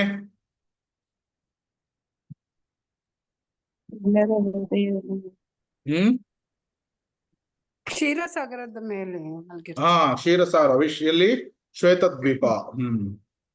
ಆಮೇಲೆ ನೆಕ್ಸ್ಟ್ ಗರ್ಭೋದಕಶಾಹಿ ವಿಷ್ಣು. ಗರ್ಭೋದಕಶಾಹಿ ವಿಷ್ಣು ಎಲ್ಲಿ ಇರ್ತಾನೆ? ಗರ್ಭ ಸಮುದ್ರದ ಮೇಲೆ ಅನಂತಶೇಷ. ಅನಂತಶೇಷನ ಮೇಲೆ ಮಲ್ಕೊಂಡಿರ್ತಾನೆ. ಅವನ ಜೊತೆ ಲಕ್ಷ್ಮಿ ಇರ್ತಾಳೆ. ಅವನ ನಾಭಿಯಿಂದ ಯಾರು ಬರ್ತಾನೆ? ಕಮಲ ಬರ್ತದೆ. ಅಲ್ಲಿಂದ ಬ್ರಹ್ಮ ಹುಟ್ಟುತ್ತಾನೆ. ಇವನು ಗರ್ಭೋದಕಶಾಹಿ ವಿಷ್ಣು. ಮೂರನೆಯವನು ಯಾರು? ಕಾರಣೋದಕಶಾಹಿ ವಿಷ್ಣು. ಕಾರಣೋದಕಶಾಹಿ ವಿಷ್ಣು. ಅವನ ಇನ್ನೊಂದು ಹೆಸರು ಮಹಾವಿಷ್ಣು. ಅವನು ಎಲ್ಲಿರ್ತಾನೆ? ಕಾರಣ ಓಷಿಯನ್, ಅಲ್ಲಿ ಯೋಗ ನಿದ್ರೆಯಲ್ಲಿ ಇರ್ತಾನೆ. ಅವನ ರಂಧ್ರದಿಂದ ಅವನು ಉಸಿರನ್ನು ಬಿಟ್ಟಾಗ ಒಂದೊಂದು ರಂಧ್ರದಿಂದ ಒಂದೊಂದು ಬ್ರಹ್ಮಾಂಡವರೆಗೆ ಬರ್ತದೆ. ಸೊ ಆ ಕಾರಣ ಓಷಿಯನ್ನ ಆ ಕಡೆ ಪ್ರಪ್ರಥಮವಾಗಿ ಕೈಲಾಸ, ಆಮೇಲೆ ಬ್ರಹ್ಮಜ್ಯೋತಿಯಲ್ಲಿ ಅನಂತ ವೈಕುಂಠ ಗ್ರಹ. ಅದನ್ನು ನಾವು ನೋಡಿದ್ದೇವೆ. ಅದನ್ನೇ ಯಸ್ಯ ಪ್ರಭವತೋ ಜಗದಂಡ ಕೋಟಿಶ್ವಶೇಷ ವಸುಧಾದಿ ವಿಭೂತಿ ಭಿನ್ನಂ ತದ್ಬ್ರಹ್ಮ ನಿಷ್ಕಲಂ ಅನಂತಮಶೇಷ ಭೂತಂ ಗೋವಿಂದಮಾದಿ ಪುರುಷಂ ತಮಹಂ ಭಜಾಮಿ. ಕೋಟಿ ಕೋಟಿ ವಿಶ್ವಗಳಲ್ಲಿ ಅಸಂಖ್ಯಾತ ಲೋಕಗಳಿವೆ. ಪ್ರತಿಯೊಂದು ಇತರ ಲೋಕಗಳಿಗಿಂತ ಸ್ವರೂಪದಲ್ಲಿ ಭಿನ್ನವಾಗಿ ಇದೆ. ಈ ಲೋಕಗಳೆಲ್ಲವೂ ಬ್ರಹ್ಮಜ್ಯೋತಿಯ ಒಂದು ಮೂಲೆಯಲ್ಲಿವೆ. ಈ ಬ್ರಹ್ಮಜ್ಯೋತಿಯು ನಾನು ಪೂಜಿಸುವ ದೇವೋತ್ತಮ ಪರಮ ಪುರುಷನ ತೇಜಪುಂಜದ ಕಿರಣಗಳು. ಅಂದ್ರೆ ಆ ಕಿರಣಗಳು ಹೇಗೆ ಸೂರ್ಯನ ಗ್ರಹದಿಂದ ಸೂರ್ಯನ ಕಿರಣಗಳು ಬರ್ತದೆ, ಅದೇ ರೀತಿ ಭಗವಂತನ ದೇವದಿಂದ ಪ್ರಭೆ, ಆ ಕಿರಣಗಳು ಬ್ರಹ್ಮಜ್ಯೋತಿ ಅದು ಬರ್ತದೆ. ಇದನ್ನು ಬ್ರಹ್ಮ ಸಂಹಿತೆಯಲ್ಲಿ ವಿವರಿಸಲಾಗಿದೆ. ಸೊ ಮುಂದಿನ ಪ್ಯಾರವನ್ನು ನಾವು ಓದೋಣ. ಪರಿ ಪರಿಪೂರ್ಣ ಜ್ಞಾನವೆಂದರೆ ಅಲ್ಲಿಂದ ಓದಿ. ಪರಿಪೂರ್ಣ ಜ್ಞಾನವೆಂದರೆ ಕೃಷ್ಣನೇ ಬ್ರಹ್ಮನ ಮೂಲವೆಂದು ತಿಳಿಯುವುದು. ಬ್ರಹ್ಮನ ಮೂಲ ಭಗವಾನ್ ಶ್ರೀಕೃಷ್ಣ. ಶ್ರೀಮದ್ ಭಾಗವದಂತ ಧರ್ಮ ಗ್ರಂಥಗಳಲ್ಲಿ ಕೃಷ್ಣ ವಿದ್ಯೆಯನ್ನು ಅಚ್ಚುಕಟ್ಟಾಗಿ ನಿರೂಪಿಸಲಾಗಿದೆ. ಶ್ರೀಮದ್ ಭಾಗವತದಲ್ಲಿ ಅದರ ಕರ್ತೃ ವ್ಯಾಸದೇವನು ಒಬ್ಬನ ಸಾಕ್ಷಾತ್ಕಾರಕ್ಕೆ ತಕ್ಕಂತೆ ಪರಮ ಸತ್ಯವನ್ನು ಬ್ರಹ್ಮ, ಪರಮಾತ್ಮ ಅಥವಾ ಭಗವಂತ ಎಂದು ಕರೆಯಲಾಗಿದೆ ಎಂದು ಹೇಳುತ್ತಾರೆ. ಪರಮ ಸತ್ಯನೇ ಜೀವ, ಸಾಧಾರಣ ಜೀವಿ ಎಂದು ಶ್ರೀಲ ವ್ಯಾಸದೇವನು ಎಲ್ಲೂ ಹೇಳಿಲ್ಲ. ಜೀವಿಯು ಸರ್ವಶಕ್ತನಾದ ಪರಮ ಸತ್ಯ ಎಂದು ಪರಿಗಣಿಸಬಾರದು. ಅವನು ಹಾಗೆ ಆಗಿದ್ದ ಪಕ್ಷದಲ್ಲಿ ಜೀವಿಯು ಭಗವಂತನ ನಿಜ ರೂಪವನ್ನು ನೋಡಲು ಅವನ ಜ್ವಾಲ್ಯಮಾನವಾದ ಹೊದಿಕೆಯನ್ನು ತೆಗೆಯುವಂತೆ ಅವನನ್ನು ಕೋರುವ ಅವಶ್ಯಕತೆ ಇರುತ್ತಿರಲಿಲ್ಲ. ತೀರ್ಮಾನ ಏನೆಂದರೆ ಪರಮ ಸತ್ಯನ ಆಧ್ಯಾತ್ಮಿಕ ಶಕ್ತಿಯುಳ್ಳ ಸೃಷ್ಟಿಗಳು ಇಲ್ಲದಿರುವಾಗ ನಿರಾಕಾರ ಬ್ರಹ್ಮನ ಸಾಕ್ಷಾತ್ಕಾರವಾಗುವುದು. ಅಂತೆಯೇ ಒಬ್ಬನು ಭಗವಂತನ ಐಹಿಕ ಶಕ್ತಿಯನ್ನು ಅರಿತಾಗ ಆಧ್ಯಾತ್ಮಿಕ ಶಕ್ತಿಯ ಬಗ್ಗೆ ಅತ್ಯಲ್ಪ ಮಾಹಿತಿ ಇದ್ದು, ಇಲ್ಲವೇ ಮಾಹಿತಿಯೇ ಇಲ್ಲದೆ ಅವನಿಗೆ ಪರಮಾತ್ಮನ ಅರಿವಾಗುತ್ತದೆ. ಹೀಗಾಗಿ ಪರಮ ಸತ್ಯನ ಬ್ರಹ್ಮ ಸಾಕ್ಷಾತ್ಕಾರ, ಪರಮ ಸಾಕ್ಷಾತ್ಕಾರವೆರಡೂ ಅಂಶಿಕ ಸಾಕ್ಷಾತ್ಕಾರಗಳೇ. ಆದರೆ ಹಿರಣ್ಯ ಪಾತ್ರವನ್ನು ತೆಗೆದ ನಂತರ ಒಬ್ಬನು ದೇವೋತ್ತಮ ಪರಮ ಪುರುಷನಾದ ಶ್ರೀಕೃಷ್ಣನನ್ನು ಅವನ ಪೂರ್ಣ ಶಕ್ತಿಯಲ್ಲಿ ಸಾಕ್ಷಾತ್ಕರಿಸಿಕೊಂಡರೆ ಅವನು ವಾಸುದೇವ ಸರ್ವೈತಿ ಎಂದು ಅಂದರೆ ವಾಸುದೇವನೆನ್ನಲಾದ ಶ್ರೀಕೃಷ್ಣನೇ ಸರ್ವಸ್ವ, ಅವನೇ ಬ್ರಹ್ಮ, ಪರಮಾತ್ಮ ಮತ್ತು ಭಗವಾನ್ ಎಂದು ಸಾಕ್ಷಾತ್ಕರಿಸಿರುತ್ತಾನೆ. ಅವನೇ ಭಗವಂತ ಮೂಲ, ಬ್ರಹ್ಮನ್ ಮತ್ತು ಪರಮಾತ್ಮ ಅವನ ಶಾಖೆಗಳು.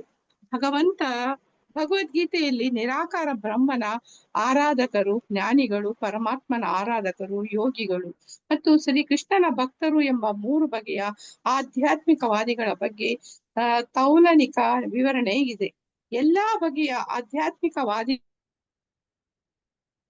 ವೈದಿಕ ಬಲ್ಲವನು ಶ್ರೇಷ್ಠನೆಂದು ಭಗವದ್ಗೀತೆಯಲ್ಲಿ 6.46-47 ಹೇಳಿದೆ.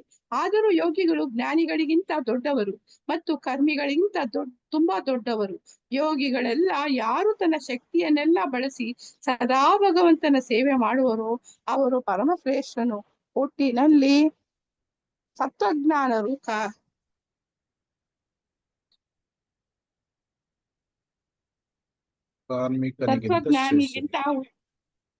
ತತ್ವಜ್ಞಾನಿಗಿಂತ ಉತ್ತಮ.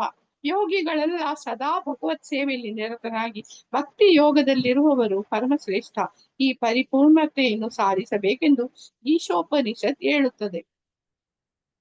ಮಂತ್ರ 16 ಓದಿನ ಪ್ರಭು. ಬೇಡ ಮತ್ತೆ ಮಂತ್ರ 16 ನೆಕ್ಸ್ಟ್ ಕ್ಲಾಸ್ ಅಲ್ಲಿ.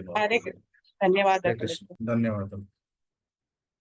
ಸೊ ಪ್ರಪ್ರಥಮವಾಗಿ ನಾವು ನೋಡಿದ್ವಿ ಏನು, ಇಂದ್ರಿಯ ಸ್ತರದಲ್ಲಿ ಇರುವವರು ಕರ್ಮಿಗಳು, ಇಂದ್ರಿಯ ಭೋಗಗಳನ್ನು ಮಾಡ್ತಾರೆ. ನಿರಾಕಾರ ಬ್ರಹ್ಮನ ಆರಾಧಕರು ಜ್ಞಾನಿಗಳು ಮಾನಸಿಕ ಸ್ತರದಲ್ಲಿ ಇರ್ತಾರೆ ಅಥವಾ ಆಲೋಚನೆಯನ್ನು ಮಾಡ್ತಾರೆ. ಆರಾಧಕರು ಪರಮಾತ್ಮನ ಆರಾಧಕರು ಯೋಗಿಗಳು, ಅವರು ಬುದ್ಧಿಯ ಸ್ತರದಲ್ಲಿ ಧ್ಯಾನವನ್ನು ಮಾಡ್ತಾರೆ. ಮತ್ತೆ ಭಕ್ತರು ಆತ್ಮನ ಸ್ತರದಲ್ಲಿ ಸೇವೆಗಳನ್ನು ಮಾಡ್ತಾರೆ. ಎಲ್ಲಕ್ಕಿಂತ ದೊಡ್ಡ ಯೋಗಿ ಯಾರು? ಭಕ್ತಿ ಯೋಗಿ, ಕರ್ಮಯೋಗಿ, ಜ್ಞಾನ ಯೋಗಿ, ಮತ್ತೆ ನಿಜವಾದ ಅಷ್ಟಾಂಗ ಯೋಗಿ, ಮತ್ತೆ ಭಕ್ತಿ ಯೋಗಿಯಲ್ಲಿ ತುಂಬಾ ಶ್ರೇಷ್ಠನಾದವನು ಭಕ್ತಿ ಯೋಗಿ. ಅದಕ್ಕೆ 6ನೇ ಅಧ್ಯಾಯ ಕೊನೆ ಶ್ಲೋಕ ಏನು ಹೇಳುತ್ತದೆ? ಯೋಗಿನಾಮಪಿ ಸರ್ವೇಷಾಂ ಮದ್ಗತೇನಾಂತರಾತ್ಮನ ಶ್ರದ್ಧಾವಾನ್ ಭಜತೆ ಯೋ ಮಾಂ ಸಮೇ ಯುಕ್ತತಮೋ ಮತಃ. ಸೊ ಯೋಗಿಗಳಲ್ಲಿ ನನ್ನ ಅಭಿಪ್ರಾಯದ ಪ್ರಕಾರ ಭಕ್ತಿಯೋಗಿಯೇ ಸರ್ವಶ್ರೇಷ್ಠ ಅಂತ ಕೃಷ್ಣ, ಇದು ನನ್ನ ಅಭಿಪ್ರಾಯ ಅಂತ 6ನೇ ಅಧ್ಯಾಯದ ಕೊನೆ ಶ್ಲೋಕದಲ್ಲಿ ಹೇಳ್ತಾ ಇದ್ದ. ಯಾರು ಶ್ರದ್ಧಾವಾನ್ ಭಜತೆ ಯೋ ಮಾಂ, ಶ್ರದ್ಧೆಯಿಂದ ಯಾರು ನನ್ನ ಭಜನೆಯನ್ನು ಆರಾಧನೆಯನ್ನು ಮಾಡ್ತಾನೆ ಅವನೇ ಸರ್ವಶ್ರೇಷ್ಠ ಯೋಗಿ ಅಂತ ಕೃಷ್ಣ ಹೇಳ್ತಾ ಇದ್ದಾನೆ. ಸೊ ಯಾವ ತರದ ಆಧ್ಯಾತ್ಮಿಕವಾದಿಗಳಿದ್ದಾರೆ ಆಗಿದ್ರೆ? ಆಧ್ಯಾತ್ಮಿಕವಾದಿಗಳಲ್ಲಿ ಯಾವ್ಯಾವ ವಿಧಗಳು?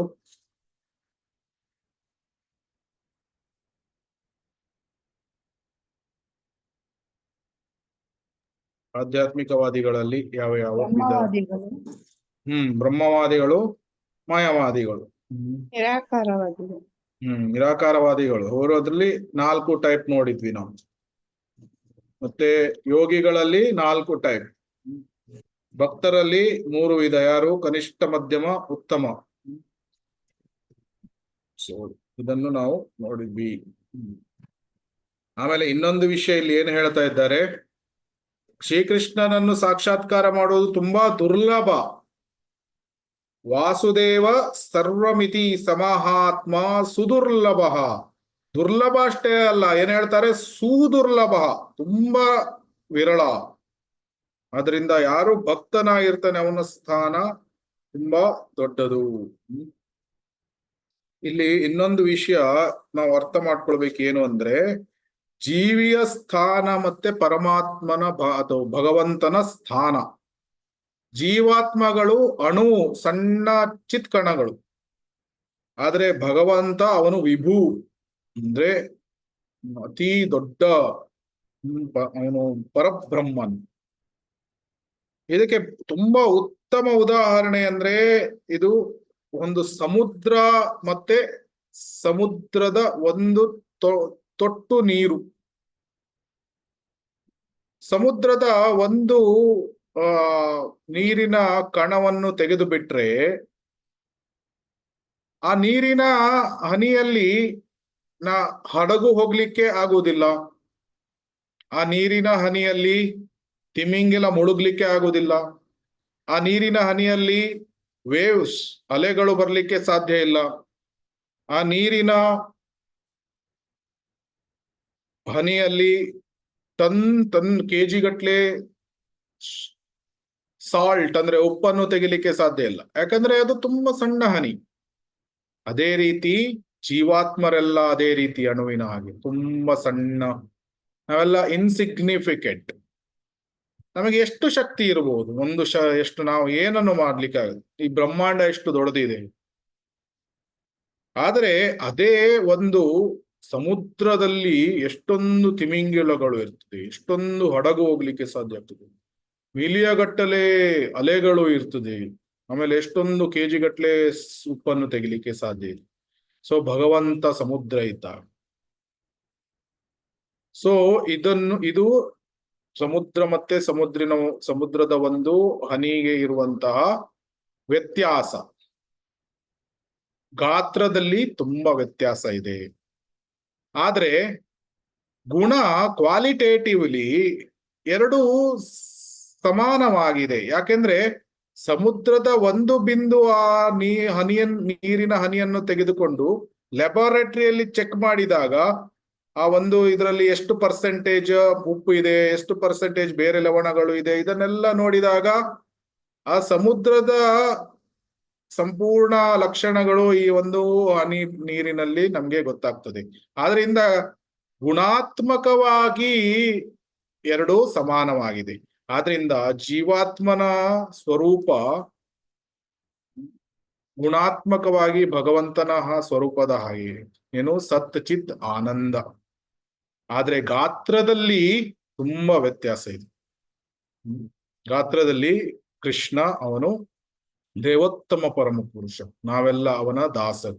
ಸೊ ಅದೇ ರೀತಿ ವಿಷ್ಣು ಮತ್ತೆ ವಿಷ್ಣು ದೂತರನ್ನು ನೋಡಿದಾಗ ನೋಡ್ಲಿಕ್ಕೆ ಹೆಚ್ಚು ಕಡಿಮೆ ಸಮಾನ ಹಾಗೆ ಕಂಡ್ರೆ ವಿಷ್ಣು ದೂತರು ವಿಷ್ಣುವಿನ ಸೇವಕರು. ಇದನ್ನು ಅರ್ಥ ಮಾಡ್ಕೊಳ್ಬೇಕು. ಅದನ್ನೇ ಚೈತನ್ಯ ಮಹಾಪ್ರಭುಗಳು ಅಚಿಂತ್ಯ ಭೇದಾಭೇದ ತತ್ವ ಅಂತ ಅವರು ಹೇಳಿದ್ರು. ಸೊ ಅದಕ್ಕಾಗಿ ಭಗವಂತ ಅವನನ್ನು ಪುರುಷೋತ್ತಮ ಅಂತ ಹೇಳ್ತಾರೆ. ಆಮೇಲೆ ಜೀವಾತ್ಮ ಅವನು ಸಾಧಾರಣವಾದ ಜೀವಿ, ಅಥವಾ ಅವನು ಸಾಧಾರಣ ಅವನು ಆಕ್ಚುಲಿ ದಾಸಾನುದಾಸ. ಇವನ್ ಭಗವದ್ಗೀತೆಯಲ್ಲಿ ಕೃಷ್ಣ ಏನು ಹೇಳ್ತಾನೆ, ಒಂದು ದೇಹದಲ್ಲಿ 2 ಕ್ಷೇತ್ರಜ್ಞರು ಇರ್ತಾರೆ. ಒಂದು ದೇಹದಲ್ಲಿ 2 ಕ್ಷೇತ್ರಜ್ಞರು ಇರ್ತಾರೆ. ಅದರಲ್ಲಿ ಒಬ್ಬ ಕ್ಷೇತ್ರಜ್ಞ ಅವನು ಜೀವಾತ್ಮ, ಆದ್ರೆ ಇನ್ನೊಬ್ಬ ಕ್ಷೇತ್ರಜ್ಞ ಪರಮಾತ್ಮ. ಆದ್ರೆ ವ್ಯತ್ಯಾಸ ಏನು? ಜೀವಾತ್ಮನಿಗೆ ತನ್ನ ದೇಹದಲ್ಲಿ ಏನಾಗ್ತದೆ ಅದು ಮಾತ್ರ ಗೊತ್ತಾಗ್ತದೆ. ಆದ್ರೆ ಪರಮಾತ್ಮನಿಗೆ ಸರ್ವಭೂತ ಗುಹಾವಾಸ, ಎಲ್ಲ ಜೀವಾತ್ಮರ ಹೃದಯದಲ್ಲಿ ಅಥವಾ ದೇಹದಲ್ಲಿ ಏನಾಗ್ತದೆ ಎಲ್ಲ ಪರಮಾತ್ಮನಿಗೆ ಗೊತ್ತಿರ್ತದೆ. That is the difference. ಏನು? ಪರಮಾತ್ಮ ಎಲ್ಲರ ದೇಹದಲ್ಲೂ ಇದ್ದಾನೆ, ಆದ್ರೆ ಜೀವಾತ್ಮ ತನ್ನ ಒಂದೇ ದೇಹದಲ್ಲಿ ಇದ್ದಾನೆ. ಆದ್ರೆ ಒಂದು ದೇಹದಲ್ಲಿ ಇಬ್ರು ಕ್ಷೇತ್ರಜ್ಞರು ಇರ್ತಾರೆ ಅಂತ ಭಗವದ್ಗೀತೆಯಲ್ಲಿ ಕೃಷ್ಣನೇ ಹೇಳ್ತಾನೆ. ಆದ್ರಿಂದ ಭಗವಂತನ ಸ್ಥಾನ ಮತ್ತೆ ನಮ್ಮ ಸ್ಥಾನ ಇದನ್ನು ಅರ್ಥ ಮಾಡ್ಕೊಳ್ಬಹುದು. ಇದನ್ನು ಉಪನಿಷತ್ತು ಕರೆಕ್ಟ್ ಆಗಿ ಹೇಳ್ತದೆ. ಯಾಕಂದ್ರೆ ನಿರಾಕಾರವಾದಿಗಳು ಇದನ್ನು ತಪ್ಪು ಅರ್ಥ ಮಾಡಿಕೊಂಡು ಬಿಡ್ತಾರೆ. ಕ್ಷೇತ್ರಜ್ಞಂ ಚ ಅಪಿಮಾಮನ್ ಅಂತ ಹೇಳುವ ಚ ಅಂದ್ರೆ ಆಲ್ಸೋ, ನಾನು ಕೂಡ ಇದ್ದೇನೆ ಈ ದೇಹದಲ್ಲಿ. ಕೂಡ ಅಂದ್ರೆ ಏನು? ಜೀವಾತ್ಮನ ಜೊತೆಗೆ ಅಂತ. ಆದ್ರೆ ಮಾಯಾವಾದಿಗಳು ಇದನ್ನು ತಪ್ಪು ಅರ್ಥ ಮಾಡಿಕೊಂಡು ಜೀವಾತ್ಮ ಪರಮಾತ್ಮ ಒಂದೇ ಅಂತ ತಪ್ಪು ಅಭಿಪ್ರಾಯ ಹೊಂದಿಬಿಡ್ತಾರೆ. ಆವಾಗ ಅವರು ಪತನವನ್ನು ಹೊಂದುತ್ತಾರೆ. ಭಕ್ತರು ಇದನ್ನು ಸರಿಯಾಗಿ ಅರ್ಥ ಮಾಡ್ಕೊಳ್ತಾರೆ. ಏನು ಅಂದ್ರೆ ಜೀವಾತ್ಮ ಪರಮಾತ್ಮನ ದಾಸ ಅಂತ. ಭಗವಂತನಿಗೆ ಅಚಿಂತ್ಯ ಶಕ್ತಿಗಳು ಇದೆ. ಏನು? ಅಂತರಂಗ ಶಕ್ತಿ, ಬಹಿರಂಗ ಶಕ್ತಿ, ಈ ರೀತಿ ಅಚಿಂತ್ಯ ಶಕ್ತಿಗಳು ಇದೆ. ಆದ್ರೆ ಮಾಯಾವಾದಿಗಳು ಈ ಶಕ್ತಿಗಳನ್ನು ಅವರು ಈ ತರ ತುಚ್ಛವಾಗಿ ನೋಡ್ತಾರೆ ಅದನ್ನು. ಆದ್ರೆ ಭಕ್ತರು ಅವರಿಗೆ ಗೊತ್ತು ಏನು? ಈ ಅಚಿಂತ್ಯ ಶಕ್ತಿಗಳು ಭಗವಂತನ, ಭಗವಂತ ಹೇಗೆ ಹೇಳ್ತಾನೆ ಅದರ ಪ್ರಕಾರ ಈ ಶಕ್ತಿಗಳು ಕೆಲಸವನ್ನು ಮಾಡ್ತದೆ, ಭಗವಂತನಿಗೆ ಸೇವೆಗಳನ್ನು ಮಾಡ್ತದೆ. ಆದ್ರಿಂದ ಭಗವಂತ ಅತಿ ಆಕರ್ಷಕನಾಗಿದ್ದಾನೆ. ಆದ್ರೆ ಜೀವಾತ್ಮನಿಗೆ ಏನು? ನಾನು ಕೂಡ ಆಕರ್ಷಕನಾಗ್ಬೇಕು ಅಂತ ಊಹಾಲೋಕದಲ್ಲಿ ಇರ್ತಾನೆ. ಮೂವಿಗಳನ್ನು ಮಾಡ್ತಾರೆ, ಸಿನಿಮಾಗಳನ್ನು ಮಾಡ್ತಾರೆ. ಸಿನಿಮಾಗಳಲ್ಲಿ ಒಬ್ಳು ಹೀರೋಯಿನ್ ಬರ್ತಾಳೆ. ಹೀರೋಯಿನ್ ಅವಳು ಸುಂದರಿಯಾಗಿರ್ಬೇಕು, ಸುಂದರಿಯಾಗಿ ಇರ್ತಾಳೆ ಅಂತ ಅವಳನ್ನು ಹೀರೋಯಿನ್ ಮಾಡ್ತಾಳೆ. ಆಮೇಲೆ ಏನು? ಆದ್ರೆ ಹಾಡನ್ನು ಆಡ್ಬೇಕಾದ್ರೆ ಅವಳು ಕರ್ಕಶವಾಗಿ ಹಾಡ್ಬೋದು. ಅದಕ್ಕೆ ಏನ್ ಮಾಡ್ತಾರೆ? ಅವಳು ಹಾಡುವ ಹಾಗೆ ಆಕ್ಟಿಂಗ್ ಮಾಡ್ತಾಳೆ. ಇಲ್ಲಿ ಲತಾ ಮಂಗೇಶ್ಕರ್ ಅಥವಾ ಬೇರೆ ಗಾಯಕರ ಸಾಂಗ್. ಆವಾಗ ಏನನ್ನಿಸ್ತದೆ? ಓ, ಹೀರೋಯಿನ್ ಎಷ್ಟು ಸುಂದರವಾಗಿ ಆಡ್ತಾ ಇದ್ದಾಳೆ, ತುಂಬಾ ಸುಂದರವಾಗಿ ಕೂಡ ಇದ್ದಾಳೆ ಅಂತ. ಆಮೇಲೆ ಅವ್ರು ಏನ್ ತೋರಿಸ್ತಾರೆ? ಆ ಹೀರೋಯಿನ್ಗೆ ಎಲ್ಲ ಒಳ್ಳೆಯ ಗುಣಗಳು ಇದೆ. ಸಿನಿಮಾದಲ್ಲಿ ಗುಣಗಳಿರ್ಬೋದು, ಆದ್ರೆ ವೈಯಕ್ತಿಕ ಜೀವನದಲ್ಲಿ ಯಾವ ರೀತಿಯ ಗುಣಗಳು ಇರ್ತದೆ ಗೊತ್ತಿಲ್ಲ. ಆದ್ರಿಂದ ಸಿನಿಮಾದಲ್ಲಿ ತೋರಿಸ್ಬೇಕಾದ್ರೆ ಹೀರೋಯಿನ್ ಸುಂದರಳಾಗಿದ್ದಾಳೆ, ಒಳ್ಳೆಯ ಸುಂದರವಾಗಿ ಗೀತೆಗಳನ್ನು ಹಾಡ್ತಾಳೆ, ಒಳ್ಳೆಯ ಗುಣಗಳನ್ನು ಹೊಂದಿದ್ದಾಳೆ. ಈ ರೀತಿ ಕೃಷ್ಣನಿಗೆ ಹೋಲಿಸ್ಲಿಕ್ಕೆ ಹೋಗ್ತಾರೆ. ಏನು? ಅವಳು ಹೀರೋಯಿನ್ ಅನ್ನು ಅತಿ ಆಕರ್ಷಣೀಯ ವ್ಯಕ್ತಿ ಅಂತ ತೋರಿಸ್ಲಿಕ್ಕೆ. ಆದ್ರೆ ಅವಳ ಪರ್ಸನಲ್ ಲೈಫಲ್ಲಿ ನೋಡಿದಾಗ ಕರ್ಕಶವಾಗಿ ಹಾಡ್ಬೋದು, ಒಳ್ಳೆಯ ಗುಣಗಳು ಇಲ್ಲದೆ ಇರಬಹುದು. ಸೊ ಈ ರೀತಿ ಊಹಾತ್ಮಕ ಲೋಕಗಳು. ಆದ್ರೆ ಕೃಷ್ಣ ಆ ರೀತಿ ಅಲ್ಲ. ಕೃಷ್ಣ ನಿಜವಾಗಿ ಸುಂದರನಾಗಿ ಇದ್ದಾನೆ. ಅದಕ್ಕೆ ಎಷ್ಟೊಂದು ಜನ ಭಗವಂತನ ಬಗ್ಗೆ ಮಾತ್ಸರ್ಯವನ್ನು ಹೊಂದಿರ್ತಾರೆ. ನಮಗೆ ಗೊತ್ತು, ಶ್ರೀ ರಾಮಾನುಜಾಚಾರ್ಯರ ಒಂದು ಪಾಸ್ಟ್ ಟೈಮ್ ಇದೆ. ಯಾರೊಬ್ರು ಗುರುಗಳ ಮಾಯವಾದ ಭಗವಂತನ ಬಗ್ಗೆ ಮಾತ್ಸರ್ಯವನ್ನು ಹೊಂದಿರ್ತಾರೆ. ಅವ್ರಿಗೆ ಕೇಳಿದಾಗ ಏನು? ಕಪ್ಯಾಸಂ ಪುಂಡರೀಕಾಕ್ಷಂ ಅಕ್ಷಿಣಿ ಅಂತ ಇದರ ವಿವರಣೆಯನ್ನು ಕೊಡು ಅಂತ ಗುರುಗಳಿಗೆ ಹೇಳಿದಾಗ, ಗುರುಗಳು ಏನ್ ಹೇಳ್ತಾರೆ? Out of NV. ಅಕ್ಷಿಣಿ ಅಂದ್ರೆ ಕಣ್ಣುಗಳು, ಕಪ ಅಂದ್ರೆ ಮಂಗ, ಕಪಿ ಅಂತ ಹೇಳ್ತಾರೆ. ಆಮೇಲೆ ಅಸ್ಯಂ ಅಂದ್ರೆ ಬ್ಯಾಕ್ ಸೈಡ್ ಆಫ್ ಮಂಕಿಯ ಹಿಂದಿನ ಭಾಗ. ಆದ್ರಿಂದ ಅವ್ರು ಏನ್ ಹೇಳ್ತಾರೆ? ಭಗವಂತನ ಕಣ್ಣುಗಳು ಕಪಿಯ ಹಿಂದಿನ ಭಾಗದ ತರ ಇದೆ ಅಂತ ಈ ರೀತಿ ಕಂಪೇರ್ ಮಾಡಿದಾಗ ಶ್ರೀ ರಾಮಾನುಜಾಚಾರ್ಯ ಅಳ್ತು ಬಿಡ್ತಾರೆ ಅವರು. Why you are so offensive to Lord, ಭಗವಂತನಿಗೆ ಯಾಕೆ ಅಪರಾಧಗಳನ್ನು ಮಾಡ್ತೀರಿ? ನಾನು ಇದರ ಅರ್ಥವನ್ನು ಹೇಳ್ತೇನೆ. ಕ ಅಪಿ ಆಸಂ ಅಂದ್ರೆ ಕಮಲದ ಹೂ, ಪುಂಡರೀಕಾಕ್ಷಂ ಅಂದ್ರೆ ವಿಷ್ಣು, ಯಾರು ಸುಂದರವಾದ ಕಣ್ಣುಗಳನ್ನು ಹೊಂದಿರುವ ವಿಷ್ಣು, ಆಮೇಲೆ ಅಕ್ಷಿ ಅಂದ್ರೆ ಆ ಕಣ್ಣುಗಳು, ಕಮಲದ ಹಾಗೆ ಕಣ್ಣುಗಳನ್ನು ಹೊಂದಿರುವಂತಹ ವಿಷ್ಣು ಅಂತ ಈ ರೀತಿ ಹೇಳಿದಾಗ ಆ ಗುರುಗಳಿಗೆ ತುಂಬಾ ಈ ರಾಮಾನುಜಾಚಾರ್ಯರ ಬಗ್ಗೆ ಅಸೂಯೆ ಹುಟ್ಟುತ್ತದೆ. ಇವನನ್ನು ಹೀಗೆ ಬಿಟ್ರೆ ಇವನು ದೊಡ್ಡ ಆಚಾರ್ಯ ಆಗ್ತಾನೆ ಅಂತ ಒಂದು ಪಿಕ್ನಿಕ್ಗೆ ಕರೆದುಕೊಂಡು ಹೋಗಿ ಅಲ್ಲಿ ಅವರನ್ನು ಕೊಲ್ಲಿಕ್ಕೆ ನೋಡ್ತಾರೆ. ಸೊ ಈ ರೀತಿಯ ವ್ಯಕ್ತಿಗಳು ಸಹ ಇರ್ತಾರೆ. ಸೊ ಅದರಿಂದ ಚೈತನ್ಯ ಮಹಾಪ್ರಭುಗಳು ಇವರನ್ನ ಏನ್ ಹೇಳ್ತಾರೆ, ಮಾಯಾವಾದಿ ಕೃಷ್ಣೇ ಅಪರಾಧಿ. ಸೊ ಮಾಯಾವಾದಿಗಳು ಅಪರಾಧವನ್ನು ಮಾಡಿ, ಕೃಷ್ಣನಿಗೆ ಅಪರಾಧವನ್ನು ಮಾಡಿ ನರಕಕ್ಕೆ ಹೋಗ್ತಾರೆ, ಅಂತವರಿಂದ ದೂರ ಇರಬೇಕು. ಆದ್ರೆ ಭಕ್ತರು ಆ ರೀತಿ ಅಲ್ಲ. ರಾಮಾನುಜಾಚಾರ್ಯ ಏನ್ ಹೇಳಿದ್ರು, ಅವರ ಕಣ್ಣುಗಳು ಕಮಲದ ಹಾಗೆ ಇದೆ. ಅದರಿಂದ ಭಕ್ತರು ಅವರು ಭಗವಂತನ ವಿಗ್ರಹವನ್ನು ಬರೇ ಒಂದು ಕಲ್ಲು ಅಂತ ಅವರು ಆಲೋಚನೆ ಮಾಡುವುದಿಲ್ಲ. ಅವರು ಚರಣಾಮೃತ ಬರೇ ಒಂದು ನೀರು ಅಂತ ಅವ್ರು ಆಲೋಚನೆ ಮಾಡುವುದಿಲ್ಲ. ಇದು ಆಧ್ಯಾತ್ಮಿಕವಾದದ್ದು, ಇಟ್ಸ್ ಟ್ರಾನ್ಸೆಂಡೆಂಟಲ್. ಇದನ್ನು ಕುಡಿದಾಗ ನಾನು ಶುದ್ಧನಾಗ್ತೇನೆ, ಭಗವಂತನ ವಿಗ್ರಹದ ದರ್ಶನವನ್ನು ತೆಗೆದುಕೊಂಡಾಗ ನಾನು ಶುದ್ಧನಾಗ್ತೇನೆ ಅಂತ ಆ ರೀತಿ ಭಕ್ತರು ಆಲೋಚನೆ ಮಾಡ್ತಾರೆ. ಆದ್ರೆ ಮಾಯಾವಾದಿಗಳು ಕೃಷ್ಣನಿಗೆ ಗೌರವವನ್ನು ಕೊಡುವುದಿಲ್ಲ. ಆದ್ರಿಂದ ಏನು ಹೇಳಿದ್ದಾರೆ, 8 ವಿಷಯಗಳನ್ನು ಹೇಳಿದ್ದಾರೆ. ಅದರಲ್ಲಿ ಎಲ್ಲ ಏನೇನು ಬೇರೆ ಬೇರೆ ವಿಷಯಗಳು. ವೈಷ್ಣವರನ್ನು ಜಾತಿ ಬುದ್ಧಿ ಆಧಾರದ ಮೇಲೆ ನೋಡಬೇಡ, ಗುರುವಿನ ದೇಹವನ್ನು ಸಾಧಾರಣ ದೇಹ ಅಂತ ಪರಿಗಣಿಸಬೇಡ, ವಿಷ್ಣುವನ್ನು ಸಾಧಾರಣ ದೇವತೆ ಅಂತ ಪರಿಗಣಿಸಬೇಡ, ಶುದ್ಧ ಭಕ್ತನ ಉಚ್ಚಿಷ್ಟ ಅಥವಾ ಕಾಲಿನ ಧೂಳಿಯನ್ನು ಸಾಧಾರಣ ಅಂತ ಪರಿಗಣಿಸಬೇಡ, ಭಗವಂತನ ದಿವ್ಯ ನಾಮವನ್ನು ಸಾಮಾನ್ಯ ಅಂತ ಪರಿಗಣಿಸಬೇಡ, ಭಗವಂತನನ್ನು ಸಾಮಾನ್ಯ ದೇವತೆಗೆ ಹೋಲಿಸಬೇಡ. ಈ ರೀತಿ ಬೇರೆ ಬೇರೆ ವಿಷಯಗಳನ್ನು ಹೇಳಿದ್ದಾರೆ. ಭಕ್ತರು ಅದನ್ನು ಪಾಲನೆ ಮಾಡ್ತಾರೆ. ಈ ಬೇರೆ ಬ್ರಾಹ್ಮಣರು ಅಥವಾ ಈ ಮಾಯಾವಾದಿಗಳು ಹೇಳ್ಬೋದು, ಉಚ್ಚಿಷ್ಟ ಅದು ನಾವು ತಿನ್ನುವುದಿಲ್ಲ.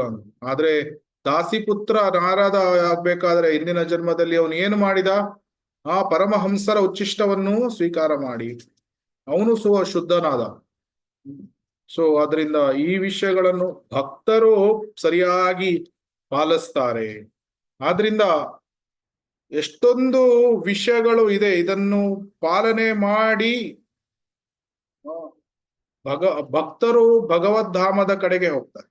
ಆಮೇಲೆ ಭಗವದ್ಧಾಮದಲ್ಲಿ ಹೇಗೆ, ಅಲ್ಲಿ ಇಚ್ಛಾನುರೂಪ ಎಲ್ಲ ನಡೀತದೆ. ಏನು ಇಚ್ಛೆ ಪಟ್ಟಷ್ಟಕ್ಕೆ. ಉದಾಹರಣೆಗೆ ನನಗೊಂದು ಏರೋಪ್ಲೇನ್ ಬೇಕು ಅಂದಾಗ ಹೀಗೆ ನಮಸ್ಕಾರ ಮಾಡಿ, ವಿಷ್ಣುವಿಗೆ ನಮಸ್ಕಾರ ಮಾಡಿ, ನನಗೊಂದು ಏರೋಪ್ಲೇನ್ ಬೇಕು ನಿನ್ನ ಸೇವೆ ಮಾಡ್ಲಿಕ್ಕೆ ಅಂತ ಎಣಿಸುವಷ್ಟರಲ್ಲಿ, ಪ್ರಾರ್ಥನೆಗಳನ್ನು ಸಲ್ಲಿಸುವುದ್ರಲ್ಲಿ ಏರೋಪ್ಲೇನ್ ಬಂದಿತ್ತು. ಏರ್ ಇಂಡಸ್ಟ್ರಿ, ಏರೋಪ್ಲೇನ್ ಇಂಡಸ್ಟ್ರಿ ಏನು ಬೇಕಾಗುದಿಲ್ಲ. ಕಲ್ಪವೃಕ್ಷ ಮರಗಳು ಇದೆ, ಏನಾದ್ರೂ ತಿನ್ಬೇಕಾದ್ರೆ ಏನ್ ಡಿಮಾಂಡ್ ಮಾಡಿದ್ರು ಅದು ಕೊಡ್ತದೆ. ಅಲ್ಲೇ ಆಧ್ಯಾತ್ಮಿಕ ಲೋಕದಲ್ಲಿ ಯಾಕೆ, ಈವನ್ ಭೌತಿಕ ಲೋಕದಲ್ಲಿ ನಾವು ನೋಡ್ತೇವೆ, ಕೆಲವೊಮ್ಮೆ ಶುದ್ಧ ಭಕ್ತರು ಏನನ್ನಾದ್ರೂ ಆಶೆ ಮಾಡಿದ್ರೆ ಭಗವಂತ ಅದನ್ನು ನೆರವೇರಿಸಿ ಕೊಡ್ತಾನೆ. ಶ್ರೀ ರಾಧಾ ರಾಸ್ಬಿಹಾರಿ ಜೂ ಟೆಂಪಲ್, ಶೀಲಾ ಪ್ರಭುಪಾದ್ರು ಏನು ಹೇಳಿದ್ರು, ನಿನಗಾಗಿ ದಿವ್ಯವಾದ ಭವ್ಯವಾದ ಒಂದು ದೇವಸ್ಥಾನವನ್ನು ನಾನು ಇಲ್ಲಿ ಕಟ್ತೇನೆ ಅಂತ.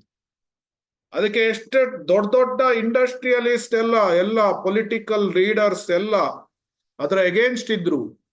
ಆದ್ರೂ ಸಹ ಅಲ್ಲಿ ಭವ್ಯವಾದ ದೇವಸ್ಥಾನವನ್ನು ಶೀಲಾ ಪ್ರಭುಪಾದರಿಗೆ ಕಟ್ಲಿಕ್ಕಾಯ್ತು. ಸೊ ಈವನ್ ಶುದ್ಧ ಭಕ್ತರ ಆಸೆಗಳನ್ನು ಈವನ್ ಈ ಜಗತ್ತಿನಲ್ಲಿ, ಭೌತಿಕ ಜಗತ್ತಿನಲ್ಲಿ ಕೂಡ ಭಗವಂತ ಈಡೇರಿಸ್ತಾನೆ. ಯಾಕಂದ್ರೆ ಅದು ಸಾಧಾರಣವಾದ ಆಸೆ ಅಲ್ಲ, ಅದು ಆಧ್ಯಾತ್ಮಿಕವಾದ ಸ್ಪಿರಿಚುವಲ್ ಡಿಸೈರ್ಸ್. ಮತ್ತೆ ಕೃಷ್ಣ ಬಲರಾಮ ದೇವಸ್ಥಾನ, ಶಿಲ ಪ್ರಭುಪಾದರು ಆಸೆ ಮಾಡಿದ್ರು, ಏನು ಇಲ್ಲಿ ಒಂದು ಭವ್ಯವಾದ ಒಂದು ದೇವಸ್ಥಾನ ಬರಬೇಕು ಅಂತ. Let there be a temple ಅಂದಾಗ ಭವ್ಯವಾದ ಕೃಷ್ಣ ಬಲರಾಮ ಟೆಂಪಲ್ ವೃಂದಾವನದಲ್ಲಿ ಕಾಣಿಸ್ಕೊಂತು. ಅಷ್ಟೇ ಅಲ್ಲ, ನಮಗೆ ಗೊತ್ತು ಏನು power of deities, Sakshi Gopal, Khirchor Gopinath. So ಇದು ಈ ರೀತಿ ಎಂತ ವಿಷಯಗಳು ಈ ಭೌತಿಕ ಲೋಕದಲ್ಲಿ ಸಹ ಆಗ್ತದೆ, ಅದ್ಭುತವಾದ ವಿಷಯಗಳು. ಸೊ ಅದರಿಂದ ಅದನ್ನು ನೋಡುವಂತಹ ಒಂದು ಕಣ್ಣುಗಳು ಬೇಕು, ಮತ್ತೆ ಆ ದೃಢವಾದ ಶ್ರದ್ಧೆ ನಂಬಿಕೆ ಕೂಡ ಬೇಕು. ಯಾವಾಗ ನಮಗೆ ಶ್ರದ್ಧೆ ನಂಬಿಕೆ ಇರ್ತದೆ ಆವಾಗ ಆ ವಿಷಯಗಳನ್ನು ಸರಿಯಾಗಿ ನೋಡ್ಬೋದು. ಇವರು ಭೌತಿಕ ಫೇತ್ ಇದ್ದಾಗ, ಯಾವಾಗ ಭೌತಿಕ ವಿಷಯದಲ್ಲಿ ಮಾತ್ರ ಫೇತ್ ಇರ್ತದೆ ಅಂತವರು ಯೋಗಿಗಳಾಗ್ತಾರೆ. ಯಾರಿಗೆ ಆಧ್ಯಾತ್ಮಿಕ ವಿಷಯದಲ್ಲಿ ಫೇತ್ ಇರ್ತದೆ ಅವರು ಭಕ್ತರು. ಮತ್ತೆ ಯಾರಿಗೆ ಆಧ್ಯಾತ್ಮಿಕ ವಿಷಯದಲ್ಲಿ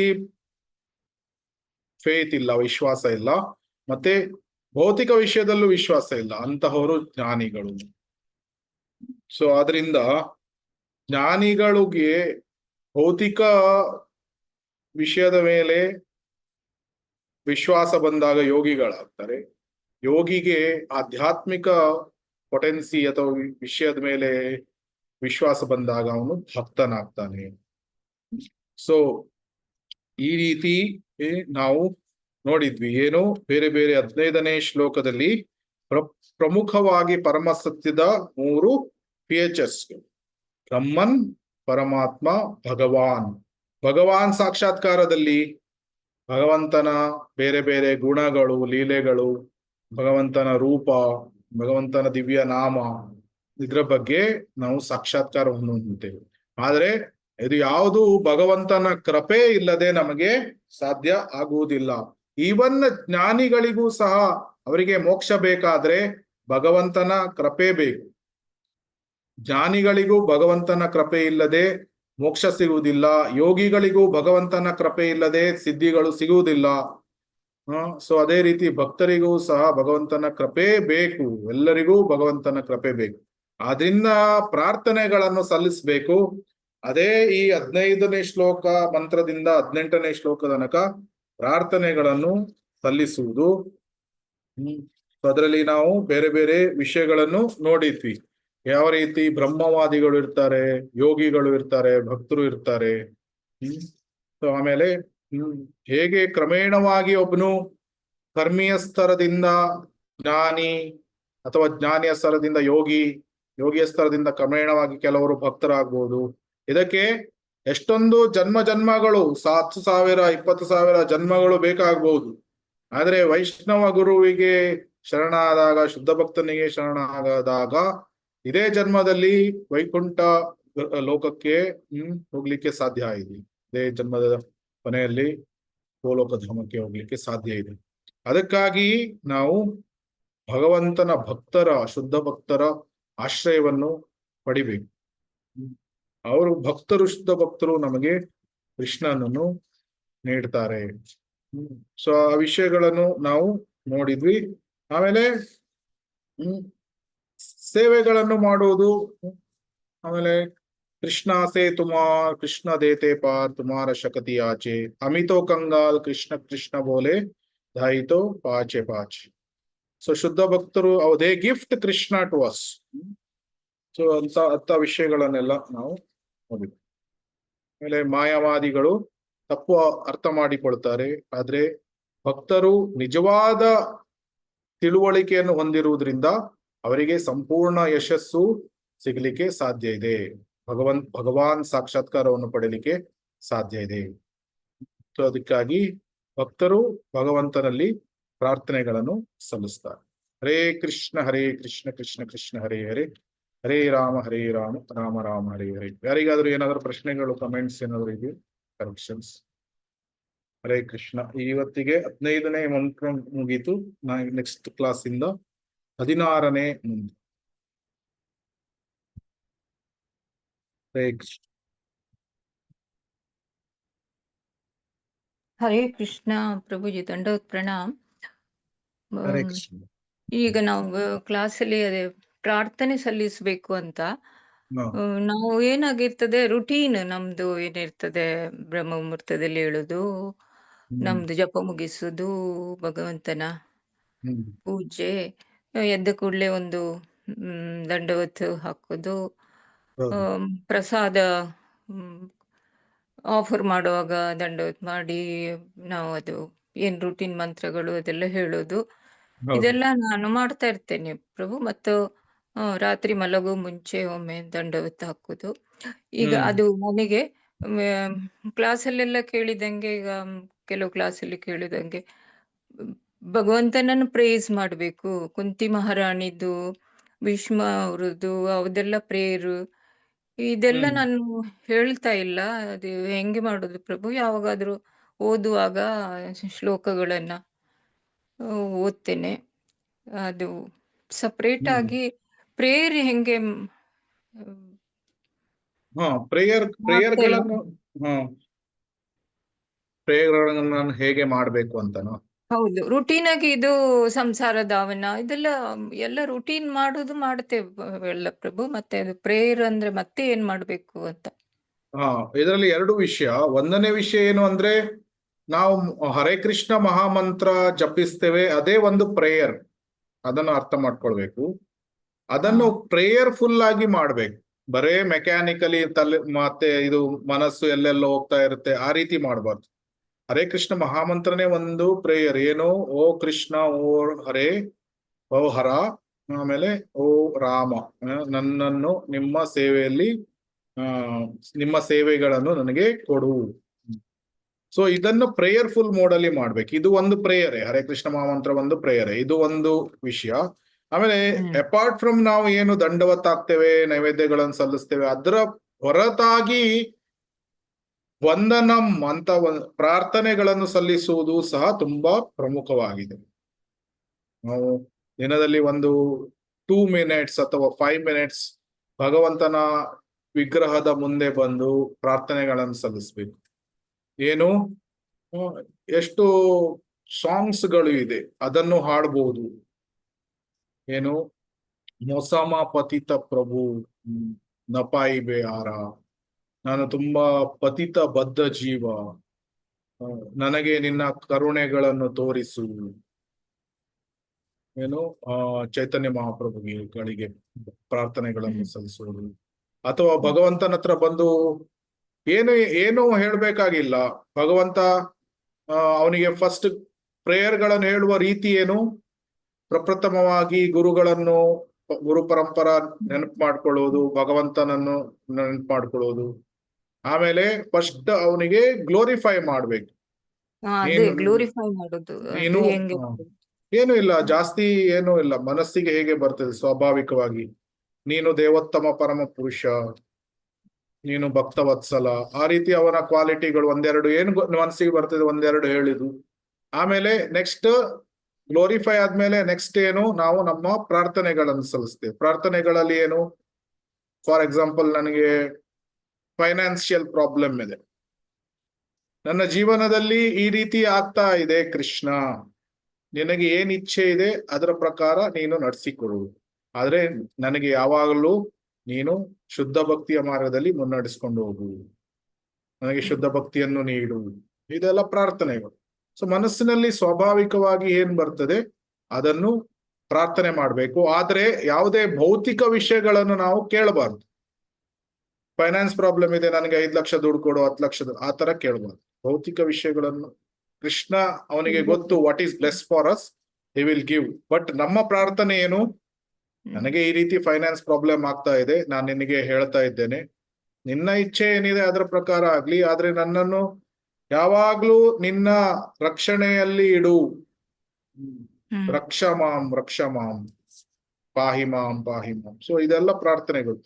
ನಮ್ಗೆ ಸ್ಪೆಸಿಫಿಕ್ ಪ್ರಾರ್ಥನೆಗಳು ಇಲ್ದಿದ್ರೆ ಭಗವಂತನ ವಿಗ್ರಹದ ಮುಂದೆ ಬಂದು ಯಾವ್ದಾದ್ರು ಭಕ್ತಿ ವಿನೋದ್ ಠಾಕೂರ್ ಅಥವಾ ನರೋತ್ತಮ ದಾಸ ಠಾಕೂರ್ ಇವರೆಲ್ಲ ಬರೆದಿರುವಂತ ಇದು ಅವರ ಭಜನೆಗಳನ್ನು ಓದ್ಬೋದು. ಆವಾಗ ಅದ್ ಕ್ವಾಲಿಟೀಸ್ಗಳು ಬರ್ತದೆ. ಅದು ಆದ್ರೆ ರುಟೀನ್ ಹೇಳ್ತೇನೆ ಪ್ರಭು, ಇದು ರುಟೀನ್ ಇದನ್ನು ಹೇಳ್ತೇನೆ. ಯಾವ ಪ್ರಾಬ್ಲಮ್ ಪದ್ಯಗಳನ್ನು ಇಲ್ಲ ಓದಿ ಪ್ರಭು. ಪದ್ಯಗಳನ್ನು ಓದಿ ಅದರ ಅನುವಾದಗಳನ್ನು ಓದಬಹುದು. ನಾನು ಅದನ್ನು ಓದ್ತೇನೆ ಪ್ರಭು. ಹಾ ಹೌದು, ದಿನಕ್ಕೆ ಹ್ಮ್ 1-2 ಕಂಟಿನ್ಯೂ ಅದೆಲ್ಲ ಇಟ್ಟಿದ್ದೇನೆ. ಅದು ಆ ತರ ಮಾಡಿದ್ರೆ ಪರ್ಫೆಕ್ಟ್. ಅದನ್ನು ಆದಷ್ಟು ಜಾಸ್ತಿ ಮಾಡಿದ್ರೆ ಒಳ್ಳೆ. ಸೊ ಯಾಕೆ ಪ್ರಭು? ಪ್ರತಿಯೊಂದು ವಿಷಯ, ಸಣ್ಣ ಸಣ್ಣ ವಿಷಯವನ್ನು ಸಹ ಹೃದಯದಲ್ಲಿ ಕೃಷ್ಣನಿಗೆ ಹೇಳ್ಬೋದು. ಹ್ಮ್ ಅದು ಅಭ್ಯಾಸಗಳನ್ನು ಮಾಡ್ಕೊಳ್ಬಹುದು. ಏನು, ಕೃಷ್ಣ ಈಗ ನೀನ್ ನನಗೆ ಒಳ್ಳೆಯ ಪ್ರಸಾದವನ್ನು ನೀಡಿದ್ಯಾ, ಮನಸ್ಸಿನಲ್ಲೇ ಹೇಳೋದು, ಕೃಷ್ಣ ತುಂಬಾ ಧನ್ಯವಾದಗಳು, thank you very much Krishna, you are given wonderful ಅದು ಪ್ರಸಾದ್ ಫಾರ್ ಮೀ. ಹೇಳ್ತೇನೆ ರಾತ್ರಿ ಅದು ಹೇಳ್ತೇನೆ ಮಲಗೋ ಮುಂಚೆ. ಇವತ್ತಿನ ಹಾ ದಿನ ನನಗೆ ಚೆನ್ನಾಗಿಟ್ಟಿದ್ಯಾ ಈ ಪ್ರಸಾದ. ಹೌದು. ಸೊ ಆ ಏನು ರೀತಿ ಹೌದು, ಹ್ಮ್. ತುಂಬಾ ಒಳ್ಳೇದು. ಆ ರೀತಿ ಭಗವಂತನ ಜೊತೆ ಕಂಟಿನ್ಯೂಸ್ ಆಗಿ ಮಾತನಾಡ್ತಾ ಇದ್ದಾಗ ಭಗವಂತ ನಮ್ಮ ಜೊತೆ ರೆಸಿಪ್ರೊಕೇಟ್ ಮಾಡ್ತಾನೆ. ಹ್ಮ್. ಸೊ ಅಷ್ಟೇ ಪ್ರಭು. ಮನೆಯಲ್ಲಿ ಅಂದ್ರೆ ನಮಗೆ ಕೃಷ್ಣ ಕಾನ್ಶಿಯಸ್ ಬರ್ಬೇಕು, ಅದೇ ಒಂದು. ಮಕ್ಕಳು ಮೊಮ್ಮಕ್ಕಳು ಅದು ಆಗ್ತಾ ಇಲ್ಲ ನನ್ನ ಕೈಯಿಂದ. ಹಾ, ಪ್ರಸಾದವನ್ನು ನೀಡಬೇಕು ಅವರಿಗೆ. ಪ್ರಸಾದವನ್ನು ಆದಷ್ಟು ನೀಡಿದಾಗ ಆಟೋಮೆಟಿಕಲಿ ಬರ್ತಾರೆ. ಓವರ್ ದ ಇಯರ್ಸ್ ಕೆಲವು ವರ್ಷಗಳು ಹಿಡಿತದೆ, ಆದ್ರೆ ಪ್ರಸಾದವನ್ನು ಸತತವಾಗಿ ತಿಂದಾಗ ಅಟ್ಲೀಸ್ಟ್ ಫೇವರೇಬಲ್ ಆಗ್ತಾರೆ. ಎಷ್ಟೊಂದು ಸಂದರ್ಭಗಳು, ಸನ್ನಿವೇಶಗಳು ಇದೆ. ಏನು, ಫೇವರ್ ಇದ್ದಾರೆ. ಫೇವರ್ ಆಗ್ತಾರೆ. ಫೇವರ್ ಇದ್ರೆ ಪ್ರಸಾದವನ್ನು ತಿನ್ನಿಸ್ತಾ ಹೋದ್ರೆ ಅವರೇ ಭಕ್ತರಾಗ್ತಾರೆ ಆ ಕಡೆಗೆ. ತಿಂತಾರೆ. ಹ್ಮ್ ನನಗೆ 76 ಪ್ರಭು ಈಗ. ಹಾ ಮಾತಾಜಿ. ಸೊ ಕಡೆಗೆ ಎಲ್ಲ ಆ ಪ್ರತಿಯೊಂದು ಜೀವಾತ್ಮದ ಅವರಿಗೆ ಒಂದು ಫ್ರೀ ವಿಲ್ ಇದೆ, ಅವರವರ ಇಚ್ಛೆ. ನಾವು ನಮ್ಮ ಆಚಾರ ಪ್ರಚಾರ, ನಮ್ಮ ಆಚಾರದ ಪ್ರಕಾರ ಬೋಧನೆಗಳನ್ನು ಮಾಡುವುದು. ಕೆಲವರು ತಗೊಳ್ತಾರೆ, ಕೆಲವರು ತಗೊಳ್ಳುವುದಿಲ್ಲ. ಇಂಡಿವಿಜುವಲ್ ಎಲ್ಲ ಜೀವಾತ್ಮ. ಕೊಟ್ಟಿದ್ದಾನೆ ಕೃಷ್ಣ, ಮತ್ತೆ ಯಾವುದು ಇದು ಪ್ರಾಬ್ಲಮೇ ಇಲ್ಲ, ಎಲ್ಲ ಕೊಟ್ಟಿದ್ದಾನೆ. ಅದು ಒಂದು ಅಸಮಾಧಾನ ಮನೆಯಲ್ಲಿ. ಎಲ್ಲರೂ ಕೃಷ್ಣ ಕಾನ್ಶಿಯಸ್ ಬರ್ಬೇಕು. ಹೌದು, ಹರೇ ಅಂದ್ರೆ ಕೃಷ್ಣ. ಹರೇ ಕೃಷ್ಣ ಮತ್ತು ಪ್ರಾರ್ಥನೆಗಳನ್ನು ಮಾಡಿ, ಅದನ್ನು ಪ್ರಾರ್ಥನೆ ಮಾಡ್ಬೋದು ನೀವು. ಅವರಿಗಾಗಿ ಸರಿ ಪ್ರಾರ್ಥನೆಯನ್ನು ಮಾಡ್ಬೋದು. ಭಗವಂತ ಅವರಿಗೂ ಸಹ ನಿನ್ನ ಪಾದಕಮಲಗಳ ಹತ್ತಿರ ಹೇಗಾದರೂ ನಿನ್ನ ಇಚ್ಛೆ ಇದ್ದಾಗೆ ಅಂತ ಪ್ರಾರ್ಥನೆ ಮಾಡಿ. ಹರೇ ಕೃಷ್ಣ. ಥ್ಯಾಂಕ್ ಯು ಹರೇ ಪ್ರಭುಜಿ. ಕೃಷ್ಣ ಹರೇ ಪ್ರಭು. ಹರೇ ಕೃಷ್ಣ. ಹರೇ ಹಾ. ಕೃಷ್ಣ ಪ್ರಭುಜಿ. ಹಾ ಹೇಳಿ ಮಾತಾಜಿ. ಹರೇ ಕೃಷ್ಣ. ಪ್ರಭು ಪ್ರಭುಜಿ, ನಮ್ಮ ಮನೆಯಲ್ಲಿ ಒಬ್ರು ಅಡಿಗೆಯವ್ರು ಬರ್ತಾರೆ. ಹಾ ಮತ್ತೆ ನಮ್ಮ ಮಗಳ ಮನೇಲಿ ಇದ್ದೀನಿ ನಾನೀಗ. 2 ಹಾ ಮಗು ಇದೆ. ಚಿಕ್ಕ ಮಗು ಬಾಣತನಕ್ಕೆ ಆಮೇಲೆ ಸ್ವಲ್ಪ ನಮ್ಗೆ ಏಜ್ ಆಗ್ತಿಲ್ಲ, ಮಾಡಕ್ಕಾಗಲ್ಲ ಅಂತ ಅಡಿಗೆಯವ್ರನ್ನ ಇಟ್ಕೊಂಡಿದ್ದೀವಿ. ಅವ್ರಿಗೆ ಹಾ ಕೃಷ್ಣ ಕಾನ್ಶಿಯಸ್ ಬಗ್ಗೆ ಎಲ್ಲ ಪ್ರೀಚ್ ಮಾಡಿದೆ ಪ್ರಭುಜಿ. ಅವ್ರು ಎಷ್ಟು ಹ್ಮ್ ಸೀರಿಯಸ್ ಆಗಿ ತಗೊಂಡಿದ್ದಾರೆ ಅಂದ್ರೆ, ಪ್ರತಿ ಸಂಡೆ ಇಲ್ಲಿ ಲಿಂಗರಾಜಪುರಂ ಅಲ್ಲಿ ಟೆಂಪಲ್ ಇದೆಯಲ್ಲ, ನರಸಿಂಹ ಟೆಂಪಲ್, ಅಲ್ಲಿಗೆ ಹ್ಮ್ ಹೋಗ್ತಾರೆ. ಅಡಿಗೆ ಕೆಲಸಕ್ಕೆ ಬರೋಕ್ಕೂ ಮುಂಚೆ ಜಪ ಎಲ್ಲ ಮುಗಿಸ್ ಬರ್ತಾರೆ. ಅವ್ರು ಹೇಳೋದು ಈ ತರದ್ ಗೊತ್ತೇ ಇರ್ಲಿಲ್ಲ ನಮ್ಗೆ, ತುಂಬಾ ಖುಷಿ ಆಯ್ತು ಮನ್ಸಿಗೆ, ನಿಮ್ಮಿಂದ ಹ್ಮ್ ಸಿಕ್ತು ಹಾಗೆ ಅಂತ. ತುಂಬಾ ಸ್ಟ್ರಿಕ್ಟ್ ಆಗಿ ಬಹಳ ಚೆನ್ನಾಗಿ ಖುಷಿಯಿಂದ. ಈ ಅಡ್ಗೆನೂ ಅಷ್ಟೇ, ನಮ್ಮಲ್ಲಿ ಜಗನ್ನಾಥ್ ಇದೆ ಅಂತ ಹೇಳಿ ಬಹಳ ಇದ್ರಿಂದ ಅಡ್ಗೆ ಮಾಡ್ಕೊಡ್ತಾರೆ. ಹಾ ತುಂಬಾ ಒಳ್ಳೇದು. ಗಂಡ ಇಬ್ರು ತಗೊಂಡಿದ್ದಾರೆ, ಒಂಥರ ಖುಷಿ ಆಯ್ತು ನೋಡಿ. Very nice Mataji, very serious nice. ತಗೊಂಡು ಮಾಡ್ತಾ ಇದ್ದಾರೆ ಪ್ರಭುಜಿ. ಹಾ ವೆರಿ ನೈಸ್ ಮಾತಾಜಿ. ಸುಮ್ನೆ ಬಂದವರಿಗೆಲ್ಲ ಹೇಳ್ತೀವಿ, ಯಾರು ತಗೊಳ್ತಾರೆ ಅವ್ರು ತಗೊಳ್ಳಿ ಅಂತ. ಹೌದು, ಅವ್ರ ಇಚ್ಛೆ. ಕೆಲವರು ತುಂಬಾ ಹೃದಯಪೂರ್ವಕವಾಗಿ ಸ್ವೀಕರಿಸ್ತಾರೆ, ಕೆಲವರು ಸ್ವಲ್ಪ ಸಮಯ ಹಿಡಿಯತ್ತೆ, ಕೆಲವರು ತೆಗೆದುಕೊಳ್ಳೋದೇ ಇಲ್ಲ. ಸೊ ಇಟ್ ಡಿಪೆಂಡ್ಸ್ ಆನ್ ಜೀವಾತ್ಮ ಟು ಜೀವಾತ್ಮ, ಬೇರೆ ಬೇರೆ ರೀತಿ. ಬಟ್ ನಮ್ಮ ಪ್ರಯತ್ನವನ್ನು ನಾವು ಮಾಡ್ಬೋದು. ಅವ್ರೀಗ ತುಳಸಿ ಮೇಲೆ ಹಾಕೊಳಕ್ಕೆ ಅವ್ರಿಗೆ ನಾಚಿಕೆ ಆಗ್ತಿತ್ತು. ಈಗ ತುಳಸಿ ಮೇಲೆ ಹಾಕೊಂಡು ಡೈಲಿ ತಿಲಕ್ ಹಾಕೊಂಡೇ ಬರ್ತಾರೆ ಅಡ್ಗೆ ಮಾಡಕ್ಕೆ. ತುಂಬಾ ಒಳ್ಳೇದು. ಹರೇ ಕೃಷ್ಣ. ಹರೇ ಕೃಷ್ಣ ಪ್ರಭು. ಪ್ರಣಾಮ ಪ್ರಭು. ಹರೇ ಕೃಷ್ಣ. ಪ್ರಭು, ನಾವು ಆರತಿ ಮಾಡ್ಬೇಕಾದ್ರೆ ಶ್ರೀ ಗುರು ಚರಣ ಪದ್ಮ ಅದು ಹೇಳ್ತೀವಲ್ವಾ ಪ್ರಭು, ಅದು ಗುರು ಸಲ್ಲುತ್ತಾ ಭಗವಂತನ ಕೃಷ್ಣ ಸಲ್ಲುತ್ತಾ ಪ್ರಭು? ಭಗವಂತನ ಮಾತಾಜಿ? ಬೇರೆ ಇಲ್ಲ ಹೇಳು. ನಾವು ಆರತಿ ಮಾಡ್ಬೇಕಾದ್ರೆ ಶ್ರೀ ಗುರು ಚರಣ ಪದ್ಮ ಕೇವಲ ಭಕ್ತಿ ಸದ್ಮ ಅದ್ ಹೇಳ್ತೀವಲ್ವಾ ಪ್ರಭು, ಅದು ಗುರುಗೆ ಮಾಡಿದ್ದು ಅಂತನಾ ಪ್ರಭು, ಇಲ್ಲ ಭಗವಂತನ ಕೃಷ್ಣನಿಗೆ ಬೇರೆ ಇದೆಯಾ ಅದು ಮಾಡ್ಬೇಕಾ? ಗುರುಗಳಿಗೆ, ಅದು ಶೀಲ ಪ್ರಭುಪಾದರಿಗೆ. ನಾವು ಯಾವುದು ಪ್ರಪ್ರಥಮವಾಗಿ ಬೆಳಿಗ್ಗೆ ಎದ್ದು ಮಾಡ್ತೇವೆ, ಅದು ಸಂಸಾರದಾವ, ಅದು ನಮ್ಮ ಪರ್ಸನಲ್ ಗುರುಗಳಿಗೆ, ನಮ್ಮ ಆಧ್ಯಾತ್ಮಿಕ ಗುರುಗಳಿಗೆ. ಶ್ರೀ ಗುರು ಚರಣ ಪದ್ಮ ಅದು ಗುರು ಪೂಜೆ ಇದೆ, ಅದು ಶೀಲ ಪ್ರಭುಪಾದರಿಗೆ. ಬಟ್ ಅದು ಗುರುಗಳಿಗಿರ್ಲಿ, ಶೀಲ ಪ್ರಭುಪಾದರಿಗೆ ಇರ್ಲಿ, ಅದು ಕ್ರಮೇಣವಾಗಿ ಅದು ಕೃಷ್ಣನಿಗೆ ತಲುಪ್ತದೆ. ಯಾಕಂದ್ರೆ ಗುರುಗಳು ತಮ್ಮ ಗುರುಗಳಿಗೆ ಕೊಡ್ತಾರೆ, ತಮ್ಮ ಗುರುಗಳು ತಮ್ಮ ಗುರುಗಳಿಗೆ ಕೊಡ್ತಾರೆ. ಸೊ ಕ್ರಮೇಣವಾಗಿ ಅದು ಗುರು ಪರಂಪರೆ ಮೂಲಕ ಕೃಷ್ಣನಿಗೆ ತಲುಪ್ತದೆ. ಆದ್ರೆ ನಮ್ಮ ಸೈಡ್ ಇಂದ ನಾವು ಸಂಸಾರ ಧಾವ ಇದು ನಮ್ಮ ಆಧ್ಯಾತ್ಮಿಕ ಗುರುಗಳಿಗೆ. ಆಮೇಲೆ ಗೋವಿಂದ ಮಾದಿಪುರುಷಂ ಹೇಳ್ಬೋದಲ್ವಾ ಪ್ರಭು? ಗೋವಿಂದ ಮಾದಿಪುರುಷಂ ಬ್ರಹ್ಮ ಸಂಹಿತ ಅದೆಲ್ಲ ಡೈರೆಕ್ಟ್ ಆಗಿ ಕೃಷ್ಣನಿಗೆ ಹೋಗ್ತದೆ. ಅದೇ ಆರತಿ ಮಾಡುವಾಗ ನರಸಿಂಹ ಆರತಿ, ಅದಕ್ಕೆ ನಾವು ಗುರು ಆರತಿ ಆದ್ಮೇಲೆ ಗುರುವಾಷ್ಟಕ ಆದ್ಮೇಲೆ ನರಸಿಂಹ ಆರತಿ ಹೇಳ್ತೇವೆ, ಅದು ಭಗವಂತನಿಗೆ ಡೈರೆಕ್ಟ್ ಆಗಿ. ಹೌದು, ಡೈರೆಕ್ಟ್ ಆಗಿ. ತುಳಸಿ ಆರತಿ ಇದೆ ವೃಂದೇ ದೇವಿಗೆ. ಹಾ ಸೊ ಆಮೇಲೆ ದರ್ಶನ ಆರತಿ ಇದೆ ಅಲ್ವಾ, ಹೌದು. ಗೋವಿಂದ ಮಾದಿಪುರುಷಂ ತಮಹಂ ಭಜಾಮಿ, ಅದು ಭಗವಂತನಿಗೆ ಡೈರೆಕ್ಟ್ ಆಗಿ ಹೋಗ್ತದೆ. ಇವಾಗ ನಾವು ಮನೇಲಿ ಮಾಡ್ಬೇಕಾದ್ರೆ ಪ್ರಭು ಹ್ಮ್ ಇದು ಶ್ರೀ ಗುರು ಚರಣ ಪದ್ಮ ಅಂತ ಹೇಳ್ತೀವಿ. ಆಮೇಲೆ ನೆಕ್ಸ್ಟ್ ಇನ್ನ ಭಗವಂತನ ಕೃಷ್ಣನಿಗೆ ಯಾವುದು ಹೇಳ್ಬೇಕು ಅಂತ. ಅದು ಮಾರ್ನಿಂಗ್ ಪ್ರೋಗ್ರಾಮ್ ಸೀಕ್ವೆನ್ಸ್ ಇದೆ ಅಲ್ಲ ಮಾತಾಜಿ, ಅದನ್ನೇ ಫಾಲೋ ಮಾಡಬಹುದು. ಎದ್ದಾಗ ಗುರುವಾಷ್ಟಕ ಆದ್ಮೇಲೆ ನರಸಿಂಹ ಆರತಿ. ನಿಮ್ಗೆ ನರಸಿಂಹ ಆರತಿ ಹೇಳಿದ ತಕ್ಷಣ ಭಗವಂತನಿಗೆ ಡೈರೆಕ್ಟ್ ಆಗಿ ಹೋಗ್ಬಿಡ್ತು. ಸೊ ನರಸಿಂಹ ಆರತಿ ಹೇಳಿ, ಆಮೇಲೆ ನರಸಿಂಹ ಆರತಿ ಹೇಳಿ, ಆಮೇಲೆ ಬ್ರಹ್ಮ ಸಂಹಿತೆಯಲ್ಲಿ 2 ಲೈನ್ ಇದೆ ಅಲ್ಲ, ಯಾವ್ದದು? ವೇಣುಂ ಕೊಣಂತಂ ಅರವಿಂದ ದಲಾಯ ತಾಕ್ಷಂ ಬರ್ಹಾವತಾವ್ ಸಮಾಸಿತಂ ಸುರ ಸುಂದರಾಂಗಂ ಕಂದರ್ಪ ಕೋಟಿ ಕಮನೀಯ ವಿಶೇಷ ಶೋಭಂ ಗೋವಿಂದ ಮಾದಿಪುರುಷಂ ತಮಹಂ ಭಜಾಮಿ. ಅದ್ರ ನೆಕ್ಸ್ಟ್ ಯಾವುದು? ಅದು ಅಂಗಾನಿಯಸ್ಯ. ಅದು 2 ಹೇಳ್ಬೋದು. ಅದನ್ನೇ ಹೇಳ್ತೀವಿ ಪ್ರಭು, ಆದ್ರೂ ಡೌಟ್ ನಿಮ್ಮಂತ ಇಲ್ಲ. ಗುರುಗಳ ಕ್ಲಿಯರ್ ಮಾಡ್ಕೊಳ್ಳೋಣ ಅಂತ ಕೇಳಿ. ನೀವು ಶ್ರೀ ಗುರು ಚರಣ ಪದ್ಮ ಅದು ಪ್ರಭುಪಾದ್ರಿಗೆ, ಅದು ಪ್ರಭುಪಾದ್ರಿಗೆ ತಲುಪ್ತದೆ. ಹೌದು, ಇದು ಗೋವಿಂದ ಮಾದಿಪುರುಷಂ ಭಗವಂತನಿಗೆ. ಗುರುವಾಷ್ಟಕ ನಮ್ಮದೇ ಆಧ್ಯಾತ್ಮಿಕ ಗುರುಗಳಿಗೆ, ಅಂದ್ರೆ ಗುರು ಶೀಲಾ ಪ್ರಭುಪಾದರ ಶಿಷ್ಯರು ಯಾರ ಹತ್ರ ನಾವು ದೀಕ್ಷೆ ತಗೊಂಡು ಬಂದಿರ್ತೀವಿ, ಅದು ಗುರುವಾಷ್ಟಕ ಅವರಿಗೆ.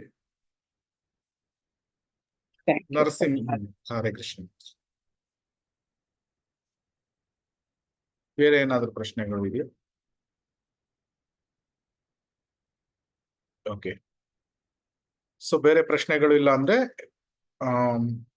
ಕ್ಲಾಸ್ ಅನ್ನು ವೈಷ್ಣವ ಪ್ರಣಾಮದಲ್ಲಿ ಕ್ಲೋಸ್ ಮಾಡೋಣ.